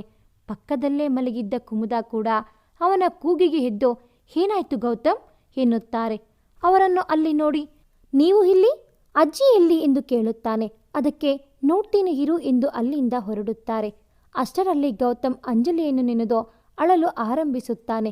ಅದನ್ನು ಕಂಡು ಕುಮುದಾ ಅವರು ಗೌತಮ್ ಏನಾಯ್ತೋ, ಅಳಬೇಡ ದಯವಿಟ್ಟು, ಅಂಜಲಿ ಯಾವತ್ತೂ ನಿನ್ನವಳೆ, ನಾನು ಅವಳ ಜೊತೆ ಮಾತನಾಡುತ್ತೇನೆ ಎಂದಾಗ ಅವರನ್ನು ತಬ್ಬಿ ಅಮ್ಮ ಎಂದು ಕರೆದು ಅಳುತ್ತಾನೆ. ಕುಮುದಾಗೆ ಅಮ್ಮ ಎಂದು ಕರೆದದ್ದು ತುಂಬ ಖುಷಿಯಾಗಿ ಅವರೂ ಅಳುತ್ತಾರೆ. ಗೌತಮ್ ಅವಳು ಇಲ್ಲದೆ ನಾನು ಇಲ್ಲ ಎಂದಾಗ ಅಯ್ಯೋ ಹಾಗೆಲ್ಲ ಮಾತನಾಡಬೇಡ, ಅಂಜಲಿ ಯಾವತ್ತಿದ್ದರೋ ಈ ಮನೆ ಸೊಸೆನೆ ಎನ್ನುತ್ತಿದ್ದಂತೆ ಅಲ್ಲಿಗೆ ಬರುವ ಅಜ್ಜಿ ನೀನು ನನ್ನ ಮೊಮ್ಮಗನ ದ್ವೇಷಕ್ಕಾಗಿ ಒಂದು ಹುಡುಗಿ ಜೀವನ ಜೊತೆ ಆಟ ಆಡೋಕ್ಕೆ ಯೋಚನೆ ಮಾಡೋದಾ ಎಂದಾಗ ಗೌತಮ್ ಅಜ್ಜಿಯ ಬಳಿ ಹೋಗಿ ಇಲ್ಲ ನನ್ನ ಕ್ಷಮಿಸು, ನನಗೆ ಅಂಜಲಿ ಬೇಕು ಅಜ್ಜಿ ಎನ್ನುತ್ತಾನೆ. ಆಗ ಅಜ್ಜಿ ನೀನು ತುಂಬ ತಡ ಮಾಡಿದೆ, ನಿನ್ನ ತಪ್ಪು ಅರಿವಾಗಿ ಅವಳು ಬೇಕು ಅಂತ ನೀನು ಇದ್ದರೆ ಅಂಜಲಿ ನಿನ್ನ ಮೇಲಿನ ಕೋಪಕ್ಕೆ ಅಜಯ್ ಜೊತೆ ನಾಳೆ ಮದುವೆ ಆಗುತ್ತಾ ಇದ್ದಾಳೆ. ಆ ಅಜಯ್ ಅಮೇರಿಕಾ ಹೋಗಬೇಕು ಹಾಗೆ ಹೀಗೆ ಎಂದು ನಾಳೆನೇ ಗಡಿಬಿಡಿಯಲ್ಲಿ ಮದುವೆ ಇಟ್ಟಿಸಿದ್ದಾನೆ. ನಿನ್ನ ಮೇಲಿನ ಕೋಪಕ್ಕೆ ಅಂಜಲಿ ಕೂಡ ಒಪ್ಪಿದ್ದಾಳೆ ಎಂದಾಗ ಗೌತಮನಿಗೆ ಏನು ಮಾಡಬೇಕೆಂದು ತಿಳಿಯದೆ ನಿಂತಲ್ಲೇ ಕುಸಿಯುತ್ತಾನೆ. ಗೌತಮ್ ಅಜ್ಜಿ ಅಮ್ಮನ ಬಳಿ ಇಲ್ಲ, ಅಂಜಲಿ ನನಗೆ ಹೀಗೆ ಮಾಡೋಕ್ಕೆ ಸಾಧ್ಯ ಇಲ್ಲ, ಅವಳು ನನ್ನ ಇಷ್ಟಪಡುತ್ತಾ ಇದ್ದಾಳೆ, ನನ್ನ ಮೇಲಿನ ಕೋಪಕ್ಕೆ ಈ ರೀತಿ ಮಾಡುತ್ತಾ ಇದ್ದಾಳೆ ಅಮ್ಮ, ಅಜಯ್ ಒಳ್ಳೆಯವನಲ್ಲ, ಅವಳ ಜೀವನ ಹಾಳು ಮಾಡುತ್ತಾನೆ, ಅಂಜಲಿಗೆ ಏನೂ ಆಗಬಾರದು, ಅವಳು ಚೆನ್ನಾಗಿರಬೇಕು ಎಂದು ಹೇಳುತ್ತಾ ಹಾಗೆ ಜ್ವರ ಇದ್ದ ಕಾರಣ ಪ್ರಜ್ಞೆ ತಪ್ಪುತ್ತಾನೆ. ಇವನ ಈ ಸ್ಥಿತಿ ನೋಡಲಾಗದೆ ಅಜ್ಜಿ ಕುಮುದಾ ಮತ್ತು ಸಂತೋಷ್ ಅಂಜಲಿ ಮನೆಗೆ ಬರುತ್ತಾರೆ. ಅಂಜಲಿ ಅವರನ್ನು ನೋಡಿ ನೀವು ಎಂದ ತಕ್ಷಣ ಕುಮುದಾ ಅವರು ನಾನು ಗೌತಮ್ನ ತಾಯಿ, ಇವರಿಬ್ಬರೂ ಗೊತ್ತಲ್ವಾ ನಿನಗೆ ಎನ್ನುತ್ತಾರೆ. ತಕ್ಷಣ ಹೌದು, ಇಲ್ಲಿಯವರೆಗೂ ಬಂದ ಕಾರಣ ಎನ್ನುತ್ತಾಳೆ. ಕುಮುದಾ ಅವರು ಅಂಜಲಿ ಅದು ಗೌತಮ್ ಎಂದ ತಕ್ಷಣ ಅಂಜಲಿ ದಯವಿಟ್ಟು ಅವನ ಬಗ್ಗೆ ಮಾತನಾಡಬೇಡಿ, ಅವನ ಪರವಾಗಿ ಮಾತನಾಡಲು ಬಂದಿದ್ದರೆ ಕ್ಷಮಿಸಿ, ನೀವಿನ್ನ ಹೊರಡಿ, ನನ್ನ ಮದುವೆ, ನನಗೆ ತುಂಬ ಕೆಲಸವಿದೆ ಎನ್ನುತ್ತಾಳೆ. ಅದಕ್ಕೆ ಕುಮುದಾ ಅವರು ನೀನು ತಪ್ಪು ತಿಳಿದುಕೊಂಡಿದ್ದೀಯಾ, ಆವತ್ತು ಏನಾಯಿತು ಗೊತ್ತಾ ಎಂದು ಮಾತು ಆಡುವಷ್ಟರಲ್ಲಿ ಅಲ್ಲಿಗೆ ಅಜಯ್ ಬಂದು ಹೋ ಏನು ಮಗನ ಪರವಾಗಿ ಮಾತನಾಡಲು ಬಂದಿದ್ದೀರಾ, ಅವನೇ ಕಳಿಸಿರಬೇಕು ಅಲ್ವಾ, ಅವನಿಂದ ಆಗಲಿಲ್ಲ, ಅವನ ನಾಟಕ ಬದಲಾಯಿತು ಅಂತ ಅವನಿಗೆ ಸಪೋರ್ಟ್ ಮಾಡುತ್ತಾ ಇದ್ದೀರಾ, ನೀವೆಂಥ ಜನ ಹಾಗೆ ಹೀಗೆ ಎಂದು ಹೇಳುತ್ತಾನೆ. ಸಂತೋಷ್ಗೆ ಕೋಪ ಬಂದು ಒಡೆಯಲು ಹೋಗುತ್ತಾನೆ. ತಕ್ಷಣ ಕುಮುದಾ ಮತ್ತು ಅಜ್ಜಿ ಸಮಾಧಾನ ಮಾಡುತ್ತಾರೆ. ನಂತರ ಕುಮುದಾ ಅವರು ಅಂಜಲಿ ಹೋಗುತ್ತೇವಮ್ಮ, ಹೋಗುವುದಕ್ಕಿಂತ ಮುಂಚೆ ಒಂದು ಮಾತು, ನನ್ನ ಮಗ ನನ್ನ ಮುಖ ಕೂಡ ನೋಡೋಕ್ಕೆ ಇಷ್ಟಪಡದೇ ಇದ್ದವನೋ ಇವತ್ತು ಅಮ್ಮ ಅಂತ ಕರೆದ, ನನ್ನ ಮಡಿಲಲ್ಲಿ ನಿನ್ನ ಹೆಸರೇಳುತ್ತಾ ಹತ್ತ, ಅವನ ಇಷ್ಟು ಬದಲಾವಣೆ ನಿನ್ನ ಪ್ರೀತಿಯಿಂದ ಮಾತ್ರ. ಇವತ್ತು ನಿನಗೆ ಅರ್ಥ ಆಗಲ್ಲ ನೀನು ಏನು ಕಳೆದುಕೊಳ್ಳುತ್ತಾ ಇದ್ದೀಯಾ ಅಂತ, ಮುಂದೆ ಅರ್ಥ ಆಗಿದ್ದ ದಿನ ಎಲ್ಲ ಬದಲಾಗಿರುತ್ತೆ, ಒಳ್ಳೆಯದಾಗಲಿ ಎಂದು ಹೇಳಿ ಅಲ್ಲಿಂದ ಹೊರಡುತ್ತಾರೆ. ಗೌತಮ್ ಅಂಜಲಿಯ ನೆನಪಲ್ಲಿ ಹುಚ್ಚನಾದರೆ ಮನಸ್ಸಲ್ಲಿ ಅವನ ಮೇಲೆ ಬೆಟ್ಟದಷ್ಟು ಪ್ರೀತಿ ಇದ್ದರೋ ಅವನ ಮೇಲಿನ ಕೋಪಕ್ಕೆ ಮದುವೆ ಆಗಲು ಸಿದ್ಧಳಾಗುತ್ತಾಳೆ. ಮದುವೆಯ ದಿನ ಅಜಯ್ ತುಂಬ ಖುಷಿಯಿಂದ ಇರುತ್ತಾನೆ. ಗೌತಮ್ನ ಮೇಲೆ ಗೆಲ್ಲುತ್ತಿದ್ದೇನೆ ಎಂಬ ಜಂಬದಿಂದ ಬೀಗುತ್ತಿರುತ್ತಾನೆ. ಅಂಜಲಿಗೆ ಗೌತಮ್ನ ಮೇಲೆ ಕೋಪ ಇದ್ದರೂ ಅವನ ಜಾಗದಲ್ಲಿ ಬೇರೆಯವನನ್ನು ಊಹಿಸಿಕೊಳ್ಳಲಾಗದೆ ಅಳುತ್ತಿರುತ್ತಾಳೆ. ಒಮ್ಮೊಮ್ಮೆ ಗೌತಮ್ ಯಾಕೆ ಈ ರೀತಿ ಮಾಡಿದೆನೋ ಎಂದು ದುಃಖಿಸುತ್ತಿರುತ್ತಾಳೆ. ನಂತರ ನಾನ್ಯಾಕೆ ಅವನನ್ನು ನೆನೆದು ಅಳುತ್ತಿದ್ದೇನೆ? ಅವನು ನನಗೆ ಏನೂ ಅಲ್ಲ. ಅವನ ಮೇಲೆ ಪ್ರೀತಿ ಅಲ್ಲ, ಬರೀ ದ್ವೇಷ ಅಷ್ಟೇ. ನನ್ನ ದ್ವೇಷಕ್ಕಷ್ಟೇ ಅವನು ಸೀಮಿತ ಎಂದು ಮದುವೆಗೆ ತಯಾರಿಯಾಗುತ್ತಾಳೆ. ಅಜಯ್ ಸ್ನೇಹಿತನೊಬ್ಬ ಅವಳನ್ನು ನೋಡಿ, ಅಜಯ್ ಹತ್ತಿರ, ಎಂಥ ಅದೃಷ್ಟನೋ ನಿನಗೆ, ಹೇಗಿದ್ದಾಳೋ ನಿನ್ನ ಹೆಂಡತಿ ಆಗೋಳು, ಒಂದು ಸಲ ಮುಟ್ಟಬೇಕು ಅನ್ನಿಸ್ತಾ ಇದೆ ಎನ್ನುತ್ತಾನೆ. ಆಗ ಅಜಯ್, ಅದಕ್ಕೇನಂತೆ, ಮದುವೆ ಒಂದು ನಡೀಲಿ, ಆಮೇಲೆ ನಮ್ಮೆಲ್ಲ ಹಬ್ಬ ಎಂದು ಅವಳ ಬಗ್ಗೆ ಕೆಟ್ಟದಾಗಿ ಮಾತನಾಡುತ್ತಿರುತ್ತಾನೆ. ಅದನ್ನು ಅಂಜಲಿಯ ಅಜ್ಜಿ ಕೇಳಿಸಿಕೊಳ್ಳುತ್ತಾರೆ. ಅವರು ಕೇಳಿಸಿಕೊಂಡದ್ದು ಅಜಯ್ ನೋಡುತ್ತಾನೆ. ಎಲ್ಲಿ ವಿಷಯ ಎಲ್ಲರಿಗೂ ಹೇಳುತ್ತಾರೋ ಎಂದು ಅವರನ್ನು ಅಪಹರಿಸಿ ಮದುವೆ ಮುಗಿಯುವವರೆಗೂ ಬೇರೆ ಕಡೆ ಕೊಂಡೊಯ್ಯಲು ಹೇಳುತ್ತಾನೆ. ಅಜ್ಜಿಯನ್ನು ಹೇಗೋ ಕರೆದುಕೊಂಡು ಹೋಗುವಾಗ ಅಜಯ್ ಕಾರನ್ನು ಸಂತೋಷ್ ದಾರಿಯಲ್ಲಿ ಗಮನಿಸಿ ಅವನಿಗೆ ಅನುಮಾನ ಬಂದು ಪೊಲೀಸ್ ಸಹಾಯದಿಂದ ಅಜ್ಜಿಯನ್ನು ಅವರಿಂದ ಬಿಡಿಸುತ್ತಾನೆ. ನಂತರ ಸಂತೋಷ್ ಗೌತಮನಿಗೆ ಎಲ್ಲ ವಿಷಯ ತಿಳಿಸಿ ಮದುವೆಯನ್ನು ನಿಲ್ಲಿಸಲೇಬೇಕು ಎಂದು ಗೌತಮನಿಗೆ ಫೋನ್ ಮಾಡಿ ಎಲ್ಲರೂ ಉಪಾಯ ಮಾಡುತ್ತಾರೆ. ಮದುವೆ ಮನೆಯಲ್ಲಿ ಶಾಸ್ತ್ರಗಳು ಪ್ರಾರಂಭವಾಗಿರುತ್ತವೆ. ಮದುವೆಗೆ ಗೌತಮ್ನ ಅಜ್ಜಿ, ಅಪ್ಪ, ಅಮ್ಮ ಎಲ್ಲರೂ ಬರುತ್ತಾರೆ. ಅಂಜಲಿಗೆ ಆಶೀರ್ವಾದ ಮಾಡಲು ಬಂದಿದ್ದೇವೆ ಎಂದು ಹೇಳುತ್ತಾರೆ. ಅದೇ ಸಮಯಕ್ಕೆ ಅಂಜಲಿಯ ಅಜ್ಜಿ ಕೂಡ ಬರುತ್ತಾರೆ. ಅಜಯ್ ಅವರನ್ನು ನೋಡಿ ಗಾಬರಿಯಾಗುತ್ತಾನೆ. ಅಂಜಲಿಯ ಅಜ್ಜಿ, ಯಾರೂ ಹುಡುಗನ ಮುಖ ಕಾಣದೇ ಇರೋ ಥರ ಕಿರೀಟ ಹಾಕಬೇಕು. ಏನೋ ಆನಂದ, ನೀನು ಮರೆತು ಹೋದ? ಅಜಯ್, ಇದು ತಗೋ, ಒಳಗೆ ಹೋಗಿ ಇದನ್ನು ಸರಿಯಾಗಿ ಹಾಕ್ಕೊಂಡು ಬಾ ಎಂದು ಹೇಳಿ ಕಳಿಸುತ್ತಾರೆ. ಅಂಜಲಿ ಹಸೆಮಣೆಯಲ್ಲಿ ಕಲ್ಲಿನಂತೆ ಕುಳಿತಿರುತ್ತಾಳೆ. ಅಜಯ್ ಒಳಗೆ ಹೋಗಿ ಬರುತ್ತಾನೆ. ಶಾಸ್ತ್ರಗಳನ್ನೆಲ್ಲ ಪೂರ್ತಿ ಮಾಡುತ್ತಾರೆ. ಮಾಂಗಲ್ಯ ಧಾರಣೆ ಸಮಯ ಅದು ಕೂಡ ನೆರವೇರುತ್ತದೆ. ತಕ್ಷಣ ನಿಲ್ಲಿಸಿ ಎಂದು ಅಜಯ್ ಕೂಗುತ್ತಾ ಬರುತ್ತಾನೆ. ಎಲ್ಲರೂ ಆಶ್ಚರ್ಯದಿಂದ ನೋಡುತ್ತಾರೆ. ಅಜಯ್ ಅಲ್ಲಿದ್ದರೆ ನಾನು ಮದುವೆಯಾಗಿದ್ದು ಯಾರೆಂದು ಪಕ್ಕಕ್ಕೆ ತಿರುಗುತ್ತಾಳೆ. ಆ ಹೂವಿನ ಕಿರೀಟ ತೆಗೆಯುತ್ತಾನೆ ಗೌತಮ್. ಅಂಜಲಿ ಗೌತಮ್ನನ್ನು ನೋಡಿ ಗಾಬರಿಯಿಂದ, ಕೋಪದಿಂದ, ಆಶ್ಚರ್ಯದಿಂದ ಹಸೆಮಣೆಯಿಂದ ಎದ್ದು ನಿಲ್ಲುತ್ತಾಳೆ. ಕಣ್ಣಲ್ಲಿ ಕಣ್ಣೀರು ಧುಮುಕುತ್ತಿರುತ್ತವೆ. ತಾನು ಮದುವೆಯಾದ ವ್ಯಕ್ತಿ ಅಜಯ್ ಅಲ್ಲ, ನಾನು ಯಾರನ್ನು ನೋಡಲೇಬಾರದು ಎಂದು ಅಂದುಕೊಂಡಿದ್ದೆನೋ ಅವನ ಮಡದಿಯಾಗಿರುವೆನು ಎಂದು ತಿಳಿದು ಹಸೆಮಣೆಯಿಂದ ಎದ್ದು ನಿಲ್ಲುತ್ತಾಳೆ. ಅಂಜಲಿಗೆ ಏನು ಹೇಳಬೇಕೆಂದು ತಿಳಿಯದೆ, ಅಲ್ಲಿ ಏನು ನಡೆದು ಹೋಗಿದೆ ಎಂದು ಅರ್ಥ ಆಗದೆ ಕಲ್ಲಿನಂತೆ ತನ್ನ ಕಣ್ಣೀರಿಂದ ತನ್ನ ದುಃಖ ಹೊರ ಹಾಕುತ್ತಾ ನಿಲ್ಲುತ್ತಾಳೆ. ಅಲ್ಲಿ ಏನಾಗಿರುತ್ತೆ ಅಂದರೆ, ಅಜ್ಜಿ ಸಂತೋಷ್ ಗೌತಮನಿಗೆ ಎಲ್ಲವನ್ನೂ ತಿಳಿಸಿ ಅಜಯ್ನ ಕೆಟ್ಟ ಉದ್ದೇಶ ತಿಳಿಸಿದ ತಕ್ಷಣ ಗೌತಮ್ನು ಅಜಯ್ನನ್ನು ಉಳಿಸಲ್ಲ ಎಂದು ಹೊರಡುತ್ತಾನೆ. ಆಗ ಅಂಜಲಿ ಅಜ್ಜಿ ಗೌತಮ್ನನ್ನು ತಡೆದು, ನಾವು ಅವನಿಗೆ ಸರಿಯಾದ ಪಾಠ ಕಲಿಸಬೇಕು. ಅಂಜಲಿಗೆ ಅವನು ತಾಳಿ ಕಟ್ಟೋದಲ್ಲ, ನೀನು ಅವಳಿಗೆ ತಾಳಿ ಕಟ್ಟಬೇಕು ಎಂದಾಗ ಗೌತಮ್ ಗಾಬರಿಯಿಂದ, ಇಲ್ಲ ಅಜ್ಜಿ, ಒಂದು ಸಲ ಅವಳಿಗೆ ಹೇಳದೆ ಮಾಡಿದ ತಪ್ಪಿಗೆ ಇವತ್ತು ನಾನು ನನ್ನ ಅಂಜಲಿನ ಕಳೆದುಕೊಂಡೆ. ಅವಳ ಮನಸ್ಸಲ್ಲಿ ನೋವು ಕೊಟ್ಟಿದ್ದೀನಿ. ಮತ್ತೆ ಈ ತಪ್ಪು ಮಾಡಿದರೆ ಅವಳು ಹೇಗೆ ರಿಯಾಕ್ಟ್ ಮಾಡುತ್ತಾಳೆ ನೆನೆದುಕೊಂಡರೆ ಜೀವ ನಿಂತು ಹೋಗುತ್ತೆ. ಅವಳು ಖುಷಿನ ನೋಡಬೇಕು ಅಷ್ಟೇ ಎಂದಾಗ ಅಂಜಲಿಯ ಅಜ್ಜಿ, ಗೌತಮ್, ಅವಳ ಖುಷಿ ಬಯಸೋ ನೀನು ಅವಳಿಗೆ ಅನ್ಯಾಯ ಆಗೋದು ನಿಲ್ಲಿಸು. ನಾನು ಹೋಗಿ ಮದುವೆ ನಿಲ್ಲಿಸಬಹುದು. ಮುಂದೆ ಆ ಅಜಯ್ ಅವಳಿಗೆ ಏನು ಮಾಡಲ್ಲ ಅಂತ ಹೇಗೆ ನಂಬೋದು? ಅವಳಿಗೆ ನಿನ್ನ ರಕ್ಷೆ ಬೇಕು ಎಂದಾಗ, ಸರಿ, ಅಂಜಲಿಯ ಸಂತೋಷಕ್ಕಾಗಿ ನಾನು ಒಪ್ಪುತ್ತೇನೆ ಎಂದಾಗ ಅಜ್ಜಿ ಮತ್ತು ಸಂತೋಷ್ ಗೌತಮ್ ಮನೆಯವರಿಗೆ ವಿಷಯ ತಿಳಿಸಿ ಅವರನ್ನು ಮದುವೆಯ ಮನೆಗೆ ಬರಲು ಹೇಳುತ್ತಾರೆ. ಅಜ್ಜಿ ಅಜಯ್ ಒಳಗೆ ಹೋಗಲು ಹೇಳಿದಾಗ ಅಲ್ಲಿಯೇ ಇದ್ದ ಗೌತಮ್ ಅವನಿಗೆ ಹೊಡೆದು ಗೌತಮ್ ಹಸೆಮಣೆಗೆ ಬರುತ್ತಾನೆ. ಇಷ್ಟು ನಡೆದ ಘಟನೆ. ಅಂಜಲಿಯ ತಂದೆ, ಹೇ ಗೌತಮ್, ನೀನಾ? ಎಷ್ಟು ಧೈರ್ಯ ನಿನಗೆ? ನನ್ನ ಮಗಳ ಜೀವನ ಹಾಳು ಮಾಡಿಬಿಟ್ಟೆ ಎಂದು ಅವನ ಬಳಿ ಬಂದು ಹೊಡೆಯಲು ಬರುತ್ತಾರೆ. ಆಗ ಅಂಜಲಿಯ ಅಜ್ಜಿ, ಆನಂದ್, ಸುಮ್ಮನಿರು. ಇವತ್ತು ನಿನ್ನ ಮಗಳ ಜೀವನ ಹಾಳಾಗಲಿಲ್ಲ, ಹಾಳಾಗುತ್ತಿದ್ದದ್ದು ಸರಿಯಾಗಿದೆ. ನಿನ್ನ ಅಳಿಯ ಆಗಬೇಕಾಗಿದ್ದವನು ಎಂಥವನು ಗೊತ್ತಾ ಎಂದು ಅವನು ಆಡಿದ ಮಾತೆಲ್ಲ ಹೇಳುತ್ತಾರೆ. ಅವರನ್ನು ಬೇರೆ ಕಡೆಗೆ ಕೊಂಡೊಯ್ದದ್ದು ಎಲ್ಲವನ್ನೂ ಹೇಳುತ್ತಾರೆ. ಅಂಜಲಿಯ ತಂದೆ ಗಾಬರಿಯಾಗುತ್ತಾರೆ. ಅಂಜಲಿ ಅಜಯ್ ಬಳಿ ಬಂದು, ನಾನು ಏನೂ ಹೇಳಲ್ಲ, ಮನಸ್ಸಿನ ಜೊತೆ ಆಟ ಆಡಿ ಮನಸ್ಸನ್ನು ಸಾಯಿಸಿದ್ದಾರೆ. ಅದು ಜೀವನೇ ಆಗಲ್ಲ ಎಂದು, ಮನಸ್ಸಿಲ್ಲದೆ ಮೊದಲೇ ಸತ್ತು ಹೋಗಿರೋ ದೇಹ, ಇದರ ಜೊತೆ ನೀವು ಆಟ ಆಡಬೇಕು ಅಂದ್ಕೊಂಡಿದ್ದೀಯಾ? ನನ್ನ ಹಣೆಯಲ್ಲಿ ಪದೇ ಪದೇ ಮೋಸ ಹೋಗಬೇಕು ಅಂತ ಬರೆದಿದ್ದರೆ ಅದು ನನ್ನ ತಪ್ಪು, ನಾನು ಅನುಭವಿಸಲೇಬೇಕು. ದಯವಿಟ್ಟು ಇಲ್ಲಿಂದ ಹೊರಟು ಹೋಗಿ ಎಂದು ಹೇಳಿ ಗೌತಮ್ನನ್ನು ನೋಡಿ ಅಲ್ಲಿಂದ ರೂಮಿಗೆ ಹೋಗುತ್ತಾಳೆ. ಅಜಯ್ ಗೌತಮ್ನನ್ನು ನೋಡಿ ಅಲ್ಲಿಂದ ಹೊರಟು ಹೋಗುತ್ತಾರೆ. ಇಲ್ಲಿ ಗೌತಮ್ ಅಂಜಲಿಯ ತಂದೆಯ ಬಳಿ ಬಂದು, ಅಂಕಲ್, ನನ್ನ ಕ್ಷಮಿಸಿ ಎಂದು ಎಲ್ಲ ವಿಷಯವನ್ನು ಹೇಳುತ್ತಾನೆ. ಅವನ ನಾಟಕದ ಪ್ರೀತಿ ಹೇಗೆ ನಿಜವಾದ ಪ್ರೀತಿಯಾಗಿದೆ ಎಂದು ತಿಳಿಸುತ್ತಾನೆ. ಅಂಜಲಿಯ ತಂದೆ ಅವನ ಹೆಗಲ ಮೇಲೆ ಕೈಯಿಟ್ಟು, ಗೌತಮ್, ನಾನು ನಂಬಬಹುದು, ಆದರೆ ಅಂಜಲಿ, ಅವಳ ಪ್ರೀತಿ, ಅವಳ ನಂಬಿಕೆ ನೀನು ಹೇಗೆ ಪಡೆಯುತ್ತೀಯೋ, ಇಂದಿನಿಂದ ಅದು ನಿನಗೆ ಬಿಟ್ಟದ್ದು ಎಂದು ಹೇಳಿ ಅಂಜಲಿ ಬಳಿ ಹೋಗುತ್ತಾರೆ. ಅಲ್ಲಿ ಅಂಜಲಿ ತಟಸ್ಥ ಆಗಿ ಕುಳಿತಿರುತ್ತಾಳೆ. ಅವಳ ತಂದೆ ಬಂದು ಏನು ಮಾತನಾಡಿದರೋ ಅವಳಿಂದ ಉತ್ತರವಿಲ್ಲ. ಆನಂದ್ ಅವರು, ಅಂಜಲಿ, ಹತ್ತು ಬಿಡು ಮಗಳೇ, ನೋವು ಮನಸ್ಸಲ್ಲಿ ಇಟ್ಟುಕೊಳ್ಳಬೇಡ, ಹಿಂಸೆ ಜಾಸ್ತಿ ಆಗುತ್ತೆ, ನನಗೋಸ್ಕರ ಒಮ್ಮೆ ಹತ್ತು ಬಿಡು ಎಂದಾಗ ತಂದೆಯನ್ನು ತಬ್ಬಿ ಬಿಕ್ಕಿ ಬಿಕ್ಕಿ ಅಳುತ್ತಾಳೆ. ತಂದೆಯ ಕಣ್ಣಲ್ಲೂ ನೀರು. ಮಗಳ ನೋವು ನೋಡಿ ಅವರು ಕುಗ್ಗಿ ಹೋಗುತ್ತಾರೆ.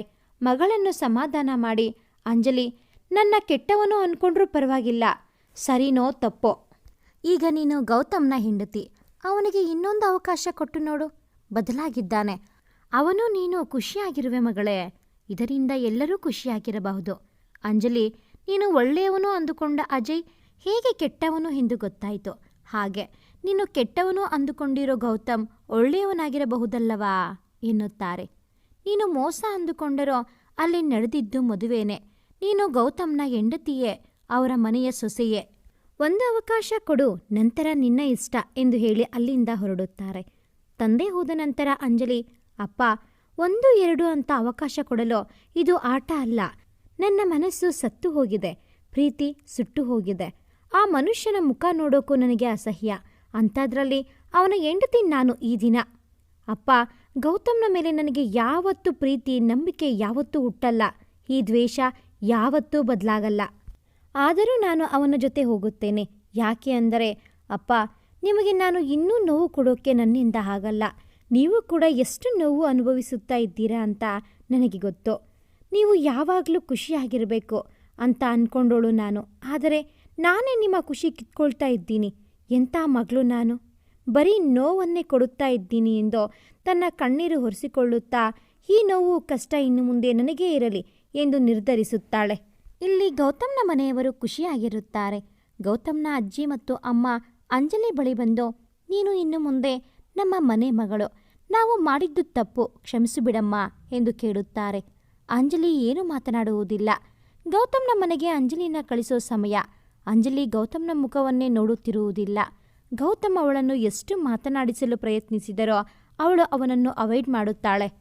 ಮಗಳನ್ನು ಗಂಡನ ಮನೆಗೆ ಕಳುಹಿಸುವಾಗ ಅಂಜಲಿಯ ತಂದೆ ತಾಯಿಗೆ ಅವಳ ಮದುವೆ ಆದ ರೀತಿ, ಮಗಳ ಮುಂದಿನ ಜೀವನ ನೆನೆದು ದುಃಖಿಸುತ್ತಾರೆ. ಅಂಜಲಿಯ ದುಃಖವು ಕಡಿಮೆ ಎನ್ನುವಂತಿರಲಿಲ್ಲ. ಎಲ್ಲರನ್ನೂ ಆಲಂಗಿಸಿಕೊಂಡು ಯೋಗಕ್ಷೇಮದ ಕಡೆ ಗಮನ ಕೊಡಲು ಹೇಳುತ್ತಿರುತ್ತಾಳೆ. ಅಂಜಲಿ ತಂದೆ ಗೌತಮ್ನ ಬಳಿ, ಹಿಂದೆ ನಡೆದಿದ್ದು ನನಗೆ ಗೊತ್ತಿಲ್ಲ, ಆದರೆ ಇನ್ನು ಮುಂದೆ ನನ್ನ ಮಗಳ ಮುಖದಲ್ಲಿ ನಗು ಇರಬೇಕು ಎಂದಾಗ ಗೌತಮ್ ಅವರ ಕೈ ಹಿಡಿದು, ಅಂಕಲ್, ತಿಳಿದು ತಪ್ಪು ಮಾಡಿರೋದಕ್ಕೆ ಇನ್ನೂ ಅನುಭವಿಸುತ್ತಾ ಇದ್ದೀನಿ, ಮತ್ತೆ ದೇವರು ಕೊಟ್ಟಿರೋ ಈ ಅವಕಾಶ ನಾನು ಕಳೆದುಕೊಳ್ಳುವುದಿಲ್ಲ, ನೀವೇನು ಯೋಚನೆ ಮಾಡಬೇಡಿ, ನಿಮ್ಮ ಅಂಜಲಿ ಇನ್ನೂ ನನ್ನ ಅಂಜಲಿ, ಅವಳು ನನ್ನ ಜವಾಬ್ದಾರಿ, ಅವಳ ಕಣ್ಣಲ್ಲಿ ನೀರು ಬಾರದೆ ಹಾಗೆ ನೋಡಿಕೊಳ್ಳೋ ಜವಾಬ್ದಾರಿ ನನ್ನದು ಎಂದು ಹೇಳುತ್ತಿದ್ದಂತೆ ಅಂಜಲಿ ಅವನ ಮಾತು ಕೇಳಿ ಸುಮ್ಮನೆ ಕಾರಲ್ಲಿ ಹೋಗಿ ಕುಳಿತುಕೊಳ್ಳುತ್ತಾಳೆ. ಎಲ್ಲರೂ ಅಲ್ಲಿಂದ ಹೊರಡುತ್ತಾರೆ. ಗೌತಮ್ನ ಮನೆಯಲ್ಲಿ ವರ ಮತ್ತು ವಧುವನ್ನು ತುಂಬ ಗ್ರ್ಯಾಂಡ್ ಆಗಿ ಮನೆ ತುಂಬಿಸಿಕೊಳ್ಳುತ್ತಾರೆ.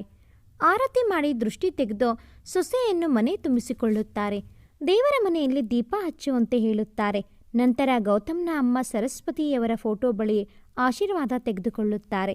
ಅರವಿ ಮತ್ತು ಕುಮುದಾ ಅವರಿಗೆ ಒಬ್ಬಳು ಮಗಳಿರುತ್ತಾಳೆ. ಅವಳ ಹೆಸರು ಶಾಲಿನಿ. ಅವಳನ್ನು ಬೋರ್ಡಿಂಗ್ ಸ್ಕೂಲ್ ಅಲ್ಲಿ ಇಟ್ಟು ಓದಿಸುತ್ತಿರುತ್ತಾರೆ. ಆ ದಿನ ಅವಳನ್ನು ಕರೆಸಿರುತ್ತಾರೆ. ಅಣ್ಣನನ್ನು ಕಂಡರೆ ಹೆದರುತ್ತಿದ್ದ ಶಾಲಿನಿ ಅಮ್ಮನ ಹಿಂದೆ ಹೋಗಿ ಅವಿತುಕೊಳ್ಳುತ್ತಾಳೆ. ಗೌತಮ್ ಅವಳನ್ನು ನೋಡಿ ಅವಳ ಬಳಿ ಬಂದು, ಈ ಅಣ್ಣನ್ನ ಕ್ಷಮಿಸುತ್ತೀಯಾ ಅಲ್ವಾ ಎಂದು ಕಿವಿ ಹಿಡಿದು ಕ್ಷಮೆ ಕೇಳುತ್ತಾನೆ. ಶಾಲಿನಿ ಅವನನ್ನು ಆಲಂಗಿಸಿಕೊಳ್ಳುತ್ತಾಳೆ. ಶಾಲಿನಿ ಗೌತಮ್ನನ್ನು, ಅಣ್ಣ, ಅತ್ತಿಗೆ ಸೂಪರ್ ಎನ್ನುತ್ತಾಳೆ. ಆಗ ಗೌತಮ್, ಯಾಕೆ ಅಣ್ಣ ಸೂಪರ್ ಇಲ್ವಾ ಎಂದು ಅಂಜಲಿ ಮುಖ ನೋಡುತ್ತಾನೆ. ಅಂಜಲಿ ಕೋಪದಿಂದ ಅಲ್ಲಿಂದ ಹೊರಡುತ್ತಾಳೆ. ಕಿಟಕಿಯ ಬಳಿ ನಿಂತು ಹೊರಗೆ ನೋಡುತ್ತಾ ಯೋಚಿಸುತ್ತಾ ನಿಲ್ಲುತ್ತಾಳೆ. ಶಾಲಿನಿ ಅಲ್ಲಿಗೆ ಬಂದು, ನಾನು ಯಾರೋ ಅಂತ ಗೊತ್ತಾ, ನಾನು ನಿಮ್ಮ ಒಬ್ಬಳೇ ನಾದಿನಿ, ಥ್ಯಾಂಕ್ಸ್ ಅತ್ತಿಗೆ ಎಂದು ತಬ್ಬಿಕೊಳ್ಳುತ್ತಾಳೆ.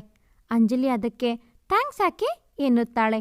ಅಯ್ಯೋ ಅದು ಬಿಡಿ, ನೀವು ತುಂಬ ಸುಸ್ತಾಗಿದ್ದೀರಾ, ಬನ್ನಿ ನಿಮ್ಮ ರೂಮ್ ತೋರಿಸುತ್ತೇನೆ ಎಂದು ಗೌತಮ್ನ ರೂಮಿಗೆ ಕರೆದುಕೊಂಡು ಹೋಗುತ್ತಾಳೆ.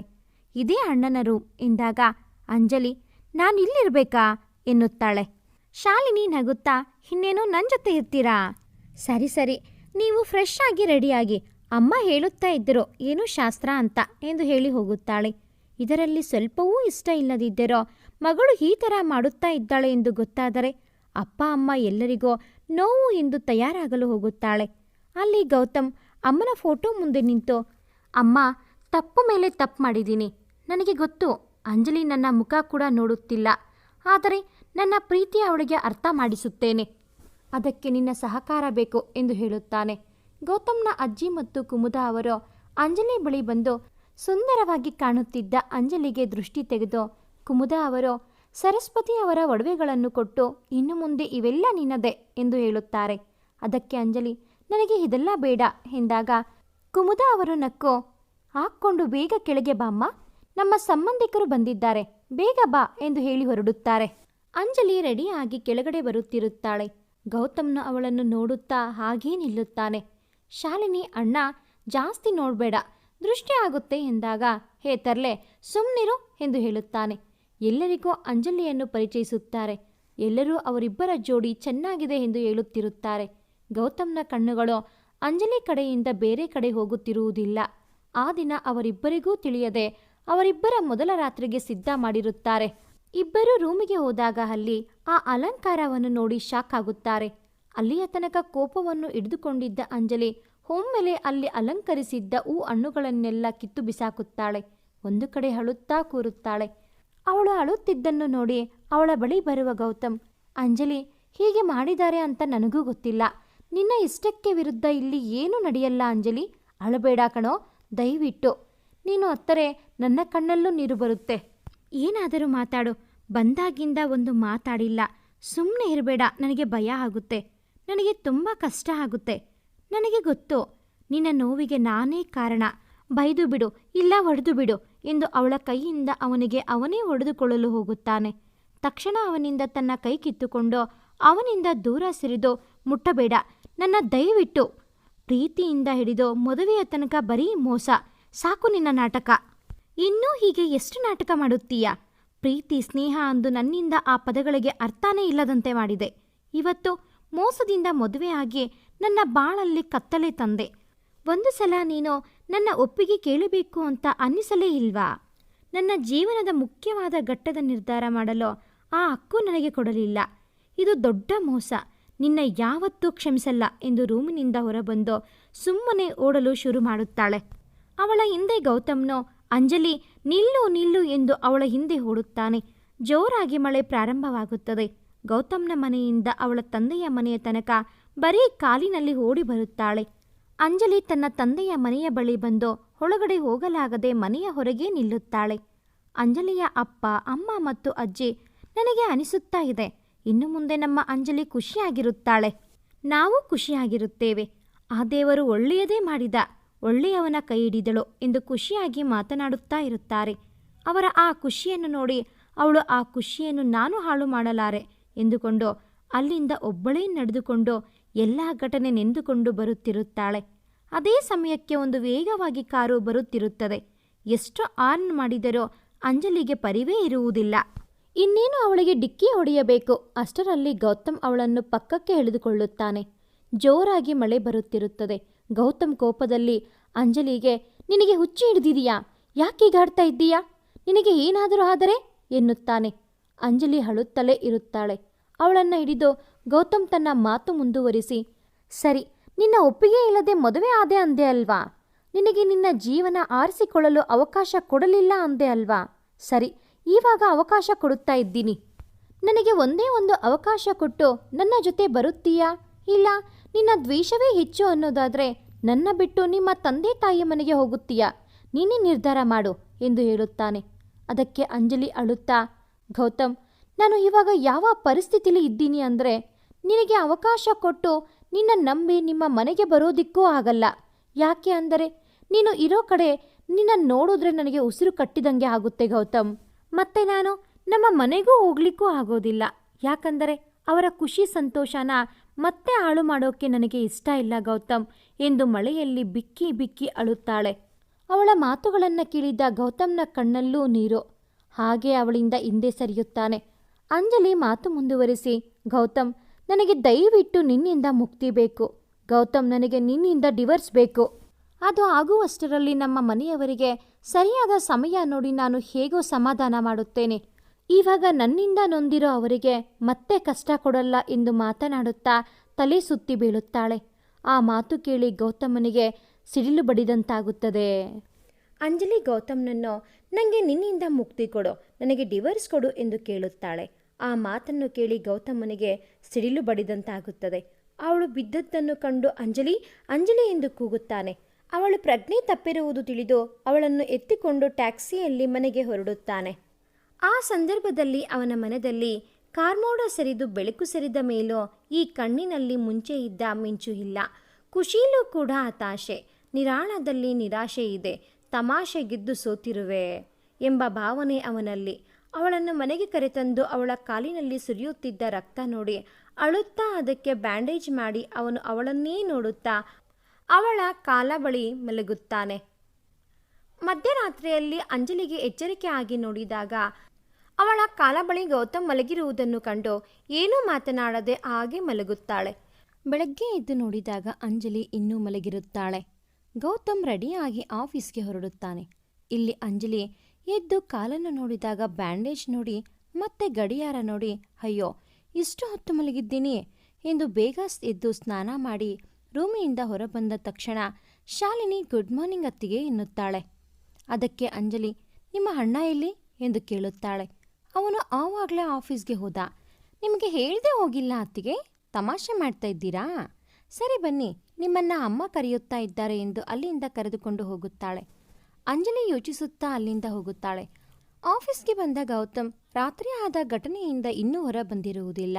ಅದರ ಬಗ್ಗೆ ಅಂಜಲಿ ಆಡಿದ ಮಾತುಗಳನ್ನೇ ನೆನೆಸಿಕೊಂಡು ಯೋಚಿಸುತ್ತಿರುತ್ತಾನೆ. ಅವನನ್ನು ಕಂಡು ಸಂತೋಷ್, ಯಾಕೆ ಏನಾಯಿತು ಎಂದಾಗ, ಸಂತೋಷ್, ಅಂಜಲಿ ನನ್ನ ಯಾವತ್ತೂ ಕ್ಷಮಿಸಲ್ಲ. ನಾನು ಸೋತೆ. ಅಂಜಲಿ ನನ್ನ ಜೀವನದಲ್ಲಿ ಇರಲ್ಲ ಮುಂದೆ. ನಾನು ಹೇಗೆ ಇರಲಿ ಅವಳಿಲ್ಲದೆ? ಅದನ್ನು ಕಲ್ಪನೆ ಮಾಡೋಕ್ಕೂ ಕೂಡ ನನ್ನಿಂದ ಆಗಲ್ಲ. ನನ್ನ ಯಾವತ್ತೂ ಅರ್ಥ ಮಾಡಿಕೊಳ್ಳಲ್ಲ ಅಂಜಲಿ ಎಂದು ನಡೆದ ವಿಷಯ ತಿಳಿಸುತ್ತಾನೆ. ಡಿವೋರ್ಸ್ ವಿಷಯ ಕೂಡ ತಿಳಿಸುತ್ತಾನೆ. ಸಂತೋಷ್, ನಾನು ಡಿವೋರ್ಸ್ ಕೊಡ್ತೀನಿ. ನನಗೆ ಅವಳ ಖುಷಿ ಮುಖ್ಯ. ಅದಕ್ಕಿಂತ ದೊಡ್ಡದು ಯಾವುದೂ ಇಲ್ಲ ನನಗೆ ಎಂದು ಅವನನ್ನು ಆಲಂಗಿಸಿಕೊಳ್ಳುತ್ತಾನೆ. ರಾತ್ರಿ ಸುಮಾರು 10 ಗಂಟೆ ಆಗಿರುತ್ತದೆ. ಗೌತಮ್ ರೂಮ್ಗೆ ಬರುತ್ತಾನೆ. ಅಂಜಲಿ ಇನ್ನೂ ಮಲಗದೇ ಇರುವುದನ್ನು ಕಂಡು ತನ್ನ ಪಾಡಿಗೆ ತಾನು ದಿಂಬು ತೆಗೆದುಕೊಂಡು ಹೊರಗೆ ಹೋಗಲು ಹೋಗುತ್ತಾನೆ. ಅಂಜಲಿಯನ್ನು ಕಂಡು, ಅಂಜಲಿ, ಲಾಯರ್ ಜೊತೆ ಮಾತನಾಡಿದ್ದೇನೆ. ಅವರು ಊರಲ್ಲಿ ಇಲ್ಲ. ಅವರು ಬಂದ ತಕ್ಷಣ ಪೇಪರ್ ರೆಡಿ ಮಾಡುತ್ತಾರೆ. ಅದೆಲ್ಲ ಆಗೋಕೆ ಇನ್ನು 1 ತಿಂಗಳು ಆಗಬಹುದು. ಬೇರೆ ಲಾಯರ್ ಹತ್ರ ಹೋಗೋದು ಬೇಡ. ಈ ವಿಷಯ ಬೇರೆಯವರಿಗೆ ಗೊತ್ತಾದರೆ ಬೇರೆ ಥರ ಯೋಚನೆ ಮಾಡುತ್ತಾರೆ. ಅದರಿಂದ ನಿನಗೆ ತುಂಬ ತೊಂದರೆ ಆಗಬಹುದು. ಅದು ನನಗೆ ಇಷ್ಟ ಆಗಲ್ಲ. 1 ತಿಂಗಳು ಅಷ್ಟೇ.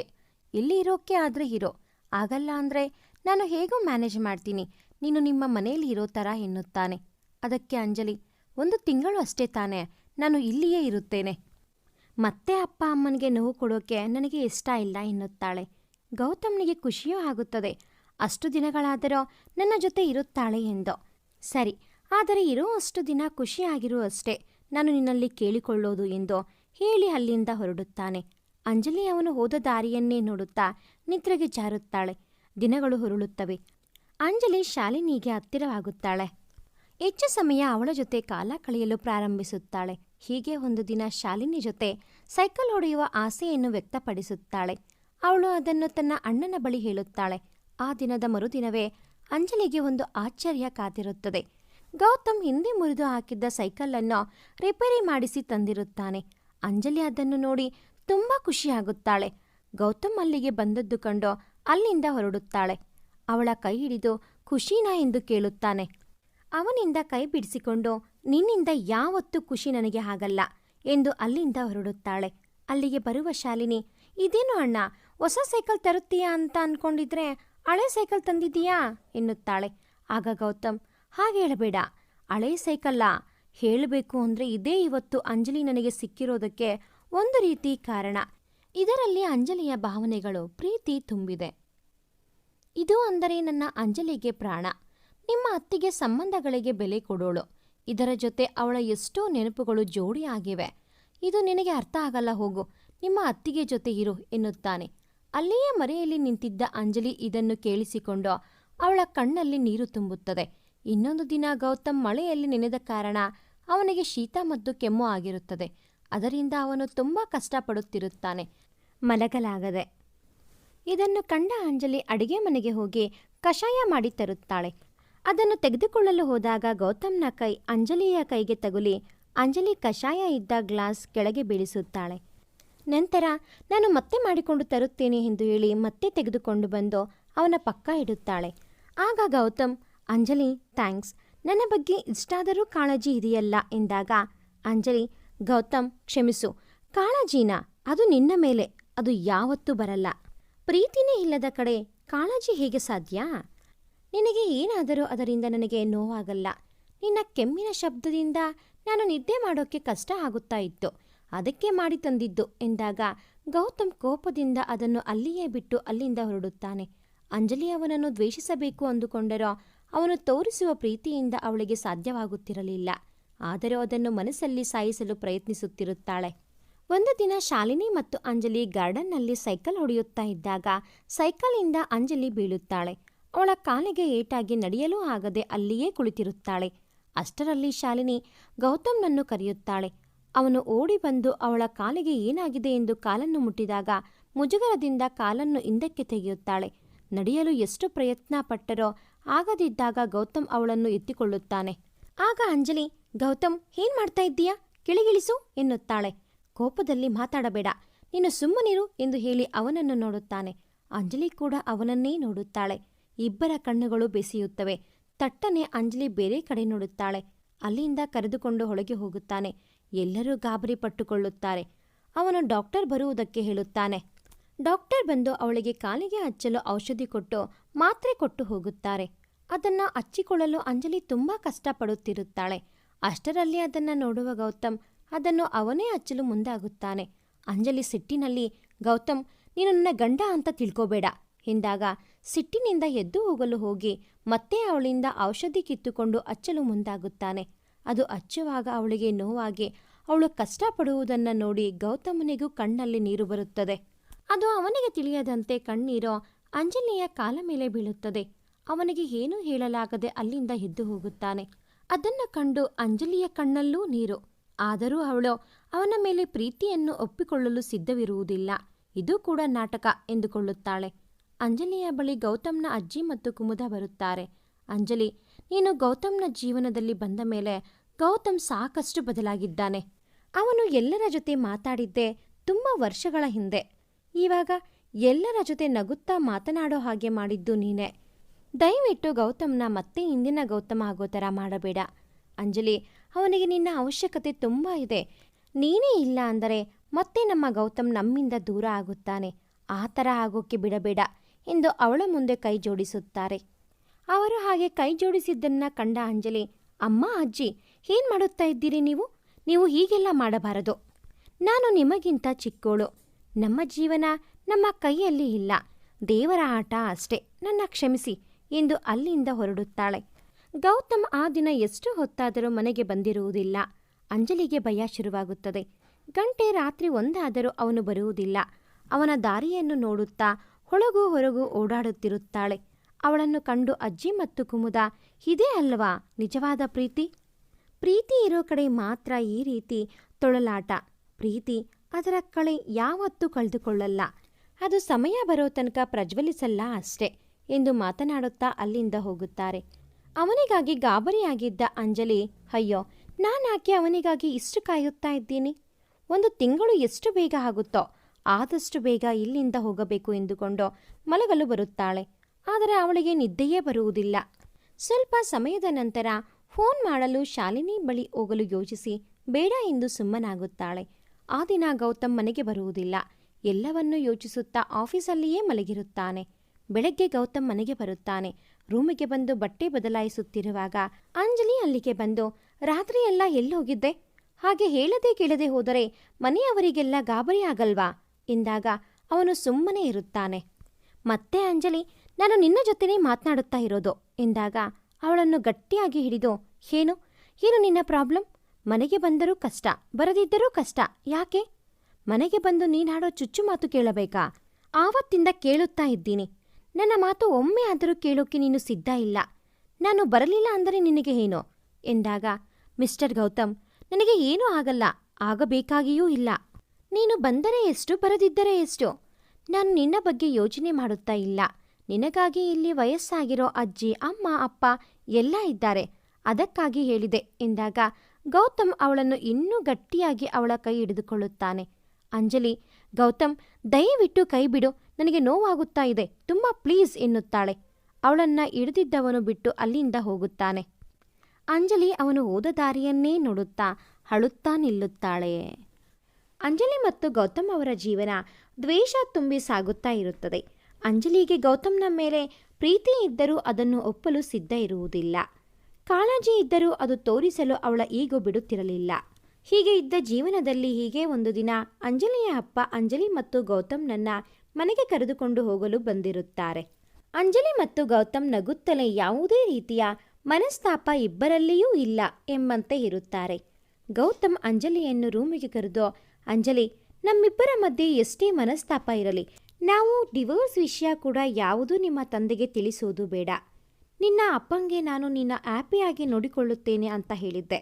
ಇದೆಲ್ಲ ಗೊತ್ತಾದರೆ ಅವರು ಸಹಿಸಲ್ಲ ಎಂದಾಗ, ಅಂಜಲಿ, ನಾನು ಅದೇ ಹೇಳಬೇಕು ಅಂತ ಇದ್ದೆ ಎಂದು ಇಬ್ಬರೂ ತಮ್ಮ ತಮ್ಮ ಮುಖ ನೋಡಿಕೊಂಡು ಅಲ್ಲಿಂದ ಹೊರಡುತ್ತಾರೆ. ಅವರಿಬ್ಬರೂ ಅಂಜಲಿ ಮನೆಗೆ ಹೊರಡುತ್ತಾರೆ. ಶಾಲಿನಿ, ಅತ್ತಿಗೆ ಬೇಗ ಬನ್ನಿ, ನಾನು ನಿಮ್ಮನ್ನು ತುಂಬ ಮಿಸ್ ಮಾಡ್ಕೋತೀನಿ ಎಂದಾಗ ಅಂಜಲಿ ಅವಳನ್ನು ತಬ್ಬಿ ಸರಿ ಎಂದು ಹೇಳಿ ಹೊರಡುತ್ತಾರೆ.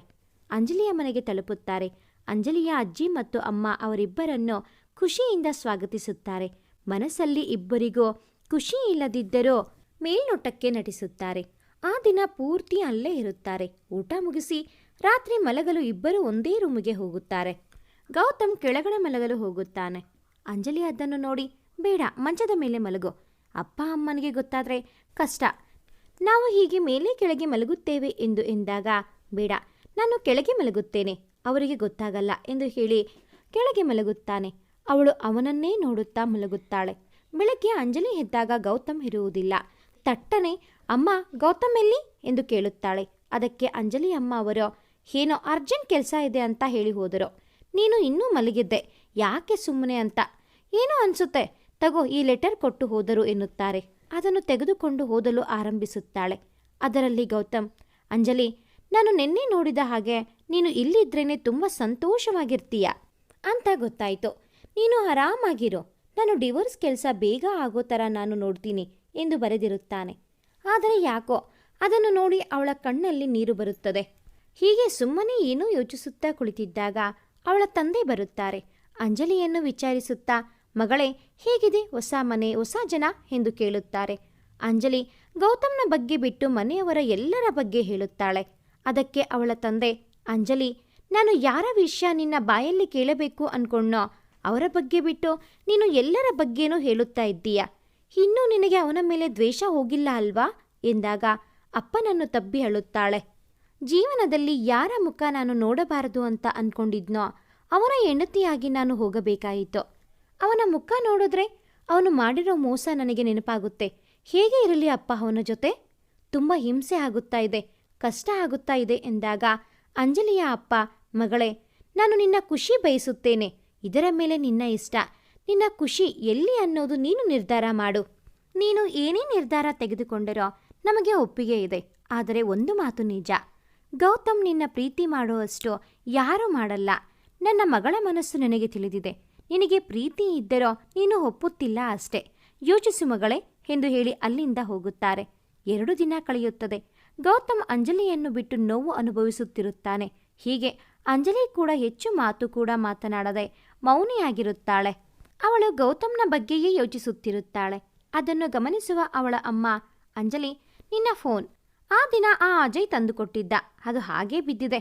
ನಿನಗಂತೂ ಅದರ ಅವಶ್ಯಕತೆ ಬೇಡವೆನಿಸಿತ್ತು, ತಗೋ, ನಿಮ್ಮ ಅತ್ತೆ ಮನೆಯವರಿಗೆ ಫೋನ್ ಮಾಡಿ ಮಾತಾಡು, ನಿನಗೂ ಸ್ವಲ್ಪ ಮನಸ್ಸು ಫ್ರೀ ಎನಿಸುತ್ತದೆ ಎಂದು ಅವಳ ಫೋನ್ ಕೊಟ್ಟು ಹೋಗುತ್ತಾರೆ. ಅದನ್ನು ತೆಗೆದುಕೊಂಡು ಸುಮ್ಮನೆ ಪಕ್ಕದಲ್ಲಿ ಇಡುತ್ತಾಳೆ.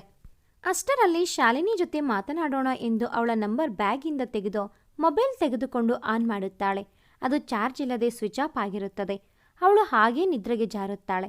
ಇಲ್ಲಿ ಗೌತಮ್ ಅವಳ ಬಗ್ಗೆಯೇ ಯೋಚಿಸುತ್ತಾ ಇರುತ್ತಾನೆ. ಅಷ್ಟರಲ್ಲಿ ಸಂತೋಷ್ ಅವನಿಗೆ ಫೋನ್ ಮಾಡಿ, ಗೌತಮ್, ಲಾಯರ್ ಊರಿಂದ ಬಂದಿದ್ದಾರೆ, ಎಲ್ಲ ಹೇಳಿದ್ದೇನೆ, ನಾಳೆ ಪೇಪರ್ ರೆಡಿ ಮಾಡ್ತಾರೆ, ನೀವು ಇಬ್ಬರೂ ಬಂದು ಸಹಿ ಮಾಡಬೇಕು ಎಂದು ಗೌತಮ್ ಕೊನೆಯದಾಗಿ ಅಂಜಲಿ ಹತ್ತಿರ ಒಂದು ಸಲ ಮಾತಾಡಿ ನೋಡು ಎನ್ನುತ್ತಾನೆ.